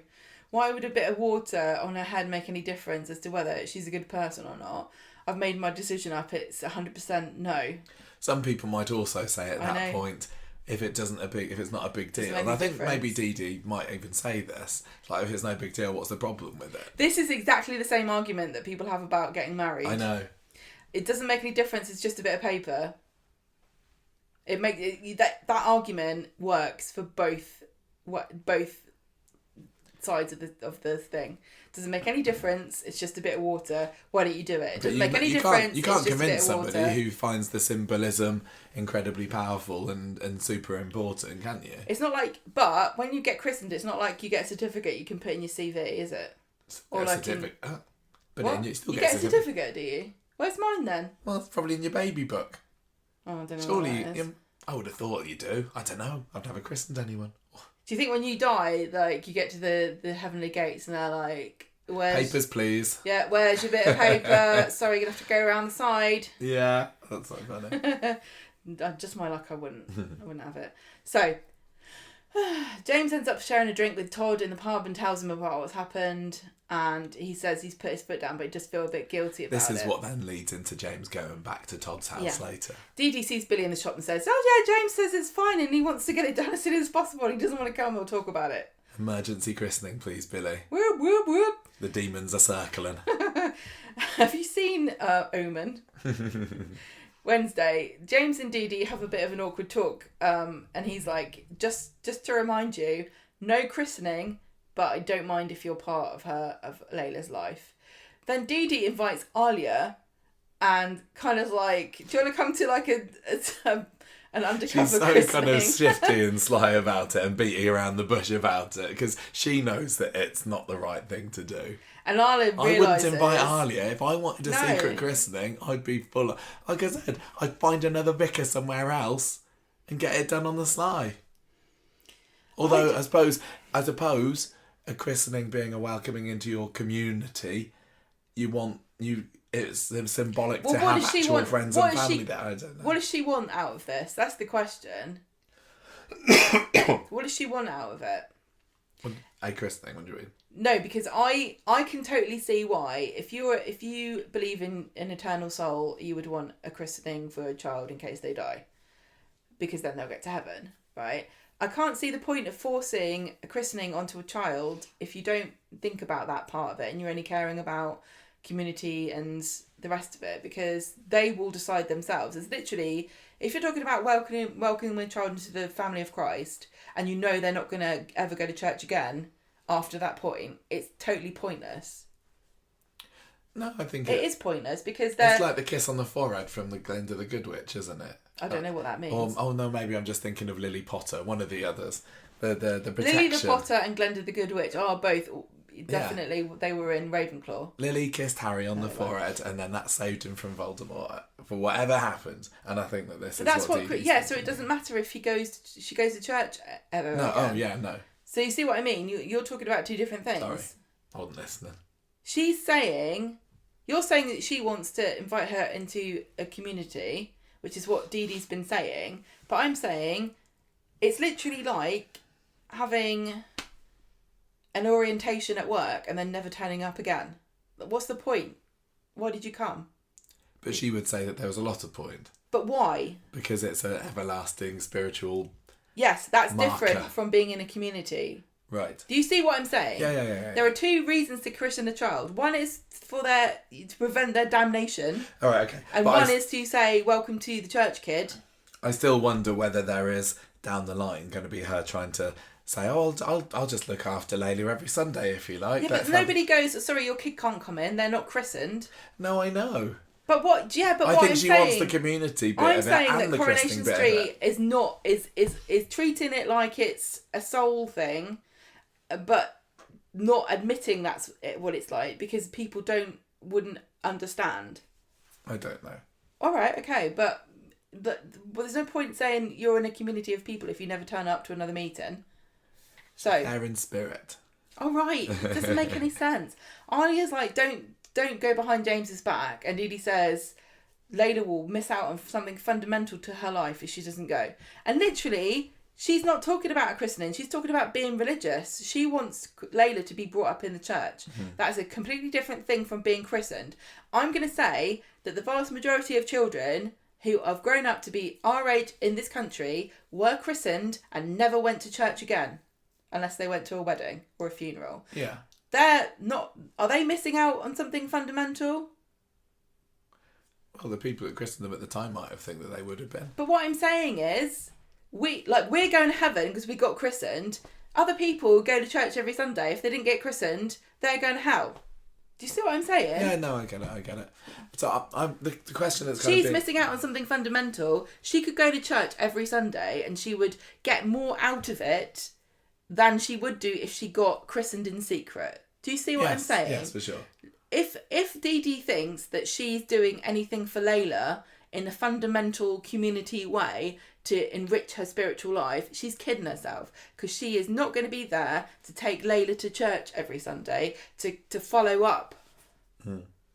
Which is what is James's point. So really, if James just let her get her christened and didn't worry about it, and Dee-Dee never took her to church again, they'd both be getting what they wanted while simultaneously not achieving anything. Yeah, wouldn't they? Maybe that's what will happen. Maybe they'll just come to the realisation next week. I want to know who the godparents are going to be, because it's not. I don't think Alia is qualified to be a godparent here, but we don't know any other of Dee-Dee's church-going friends. Do you think that they will just make Alia the godmother? No, they would not. They wouldn't do that. Do you really think so? I can't. No. Again, there's always so many parallels to classic Coronation Street. So this week, or last week, I can't remember when it was, Eileen got christened in the show. Eileen? Yes, so that she could be the godparent of Freddie Peacock. And she got baptised or christened. Whatever it is. There's not a huge difference between them. And lots of people will use the terms interchangeably. Can I just explain to me, baptism is done when you're an adult and a christening is done when you're a child. Anyway. If I'm wrong, I'm wrong on it. But it was Jack Duckworth also had to be christened so that he could... I can't remember what it was. It was something to do with... No, I don't remember, so it'll come to me later. But anyway, so... Corrie knew then that Eileen couldn't be the godmother, and they'd have some funny scenes of Eileen having to go to religious instruction classes and thinking this is silly, but fine if I get to be a godmother. But there's no way that Corrie could think that if they have a Muslim girl as a godparent to Dee-Dee, that people aren't going to raise eyebrows at that. That is not going to happen. But there isn't anybody that I can think of immediately that would make a good godparent to Laila, but she's got to have one, surely. This is like, it's not like when you get married and you need a witness and it doesn't matter who they are. I can't remember whether Sarah Louise was christened, because she's friends with Dee-Dee, isn't she? She would be she's one of the girl She would be a friends. suitable candidate, I think. But I can't remember whether they were christened or not. A mother, a godmother and a godfather? I don't think so. I think traditionally you would. Interesting. Shane Paul's dead, really. He'd make a great godfather material, wouldn't he? Maybe Billy. Well, not if Billy's doing the service. Not Billy, I meant Todd. Oh. Maybe. No, no, but Eileen didn't get Todd christened, did she? Surely. Anyway, look, we're theorising far too much about this little minor storyline. Maybe I just... This is fascinating, but there's a lot of things that are kind of not being talked about, I think, is the point. Well, do you know what I mean? Yeah, and that then ties down into the fact that it's happening quite quickly. And I said at the beginning that this storyline feels like it's being rushed. Well, Dee-Dee gets a phone call from Billy going, "It's gonna, christening's all on. We're gonna do it tomorrow. Cancellation. Just checking who's the godparent." Does he say that? No, he doesn't. You think he would do? You think he'd have a little book? Do you think he's got to write it down? I don't know. Click on the certificate, isn't it? Is it legally binding? I don't think so. You're bound to give me a £5 in a card for my birthday for the next 18 years. That's my experience of a godparent, is that I got a yeah. I got £5 in my card. Yeah, me same with me. With Auntie Val or Sue, did I? Sue. Was Sue my godmother? Yes. Okay. I'm glad you know who my godmother is. It's very important. Yeah. Right, so this is obviously going to take place next week because Coronation She still sends us a Christmas card, doesn't she? She does. Yeah. She's bound for life now. She can't get out of it. She's waiting for death. It doesn't matter who comes first, but that's how you get out of it. So next Thursday is when this christening will take place because there is no Monday or Wednesday Coronation Street. It's only Thursday and Friday. Yes. But in the world of Weatherfield, it's tomorrow. Dee-Dee comes home and says, "James, can I spend more time with Laila?" And he says, "Yeah, I was going to take her to baby yoga, but okay." And we all know that baby yoga is where they get inducted into satanic rituals. Yeah, baby yoga, that's all very... What is that, Buddhism?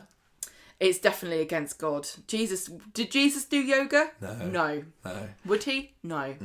I like how in the notes there I wrote she wants to spend more time with Laila, like she's a bit of Teletubbies. Is she Poe?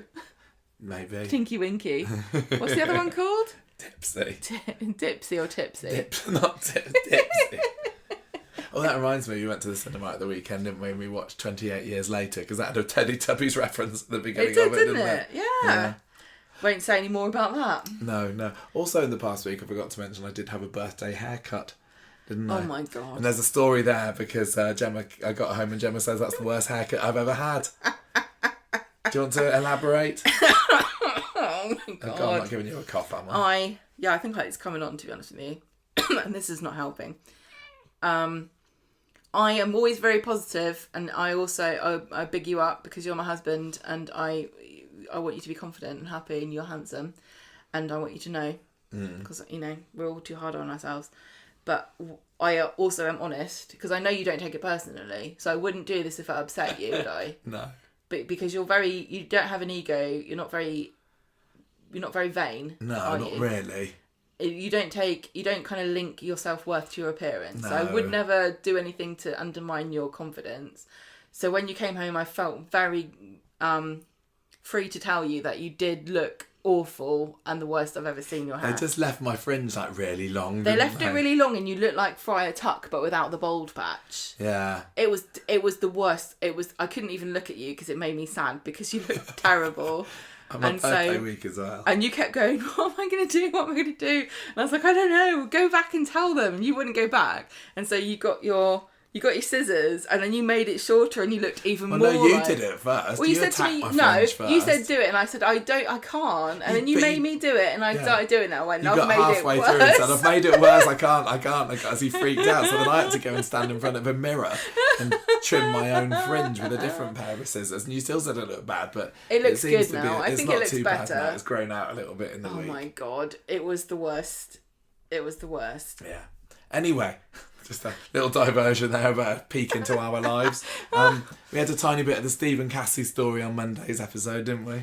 There wasn't much. It was just kind of setting up a bit more of a friendship between Sally and Cassie, and more of a rivalry between Cassie and Tracy. Not that they need any excuse to be at each other's throats, but yeah, Cassie does a double date at Speed Dial with Tim and Sally and Steve, and Sally and Cassie kind of have catty remarks, and when Tracy comes down, because they're in Speed Dial, she wants to pick up a takeaway, and Cassie doesn't believe it's a coincidence. She thinks she's being spied on. And Tracy tries to put Cassie in her place, saying, you're just the latest in a long line of conquests, including Leanne. Oh yeah, Leanne walks past at that point, doesn't she? She's like, including this one. Cassie's not fussed about this, but it seems to have made Sally and Cassie bond a bit closer. Yeah, the fact that, because Sally is also not Tracy's number one fan, so they found a shared interest. So they're planning a charcuterie hot tub party, which sounds disgusting. Can you imagine all that hot, sweaty pork floating around? Steve says he thinks he's falling for Cassie, but she doesn't. She's kind of like, oh, what do I think of that? I thought that was odd because I don't understand these things, but I thought that she would have been kind of falling for him as well. I thought she would love this. She was all loved up with him, and when he says it's not like he got down on one knee or I love anything. You. No, he just said he was falling for her. Yeah, and then he says to her later, "Look, sorry, I jumped the gun a bit. I don't want to scare you off. I really care about you." And she says, "Yeah, I care about you too. I was just taken aback a bit." But when they sit down, she's like, "Oh, what's happening here?" Mm-hmm. So I don't know. I think there's more. I think I would like an explanation of what is going through Cassie's head at the moment, because it's not apparent to me. Like, does she feel like she's not good enough for him, or? Yeah, I'm not sure. And they didn't have it on Wednesday, so I guess we have to wait and find out. So how many hot tub charcuterie parties are you giving this week's Coronation Street then? It was all right, wasn't it? It was like 3.5. You can't get. I think I'll probably go 3 for this one. I'm gonna say 3. 3 rubber glove shops out of 5 for me, which was the reference. I can't remember what they was. Oh, they were saying that they were coming up with names. What would you call Preston's petals? And Tim says that he called it marigolds. Yeah. Steve, Steve said, you'd only be able to sell one kind of flower there, or rubber gloves. So that's where I'm getting it from this week. You don't actually sell marigolds in flower shops, do you? You get more like garden centre kind of bloom. You wouldn't. No, you couldn't. Anyway, it's just me being picky. I had an idea for what I was going to call it then, and it's gone out of my head. We'll go back to the charcuterie hot tub parties if you like. No, 3 pregnancy bellies that I'll never get to use now. It's all come out.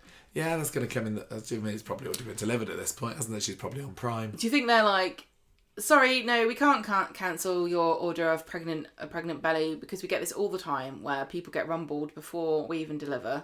I don't know why we bother. Who's your character of the week? I don't know whether I've got any obvious ones for this week. No, it's not obvious. It's not going to be anyone in the Webster storyline for sure. I'm feeling so about what's going on with Gary. I don't think anyone there jumps out to I'm me. going to vote for the demonic presence that's haunting Laila that has to be exorcised by the christening that's going to happen next week. Are you sure? That's an awful lot for Rebecca to write down on her list. Just put demonic presence. Okay. I am going to be sensible about this and give it to... I can't decide. See? There's not really been anyone that's been the major standout to me. Millie has been kind of fun. Millie's a minx, love her. You got Kevin, you got Abby, you got Carl, I know. All right. Cassie was. I'm just filling the silence because you're supposed to be sick. No, I wasn't being silent. I think it was probably I think it was probably Dee-Dee, because as totally wrong as she was, I think it was kind of fun what she's doing. I think if you had a child and you were Dee-Dee and you knew that she wasn't christened, it would be like an itch. It would be like something you had to scratch, like constantly in the back of your head, like, I've got this thing I've got to do and I haven't done it. Something I've got to do and I haven't done it. I need to get it done. Well, there we go then. One character of the week for Dee-Dee and one for the demonic presence of the demons that are circling around baby Laila. You've got to be careful. You've really got to be careful. You can't take it. Yeah. You got to take it seriously. And that is this week's current. This week's Street Talk seems like it's gone on for about the same long as I know. normal Street Talk, and there's only been 2 episodes. Oh well, it's over now.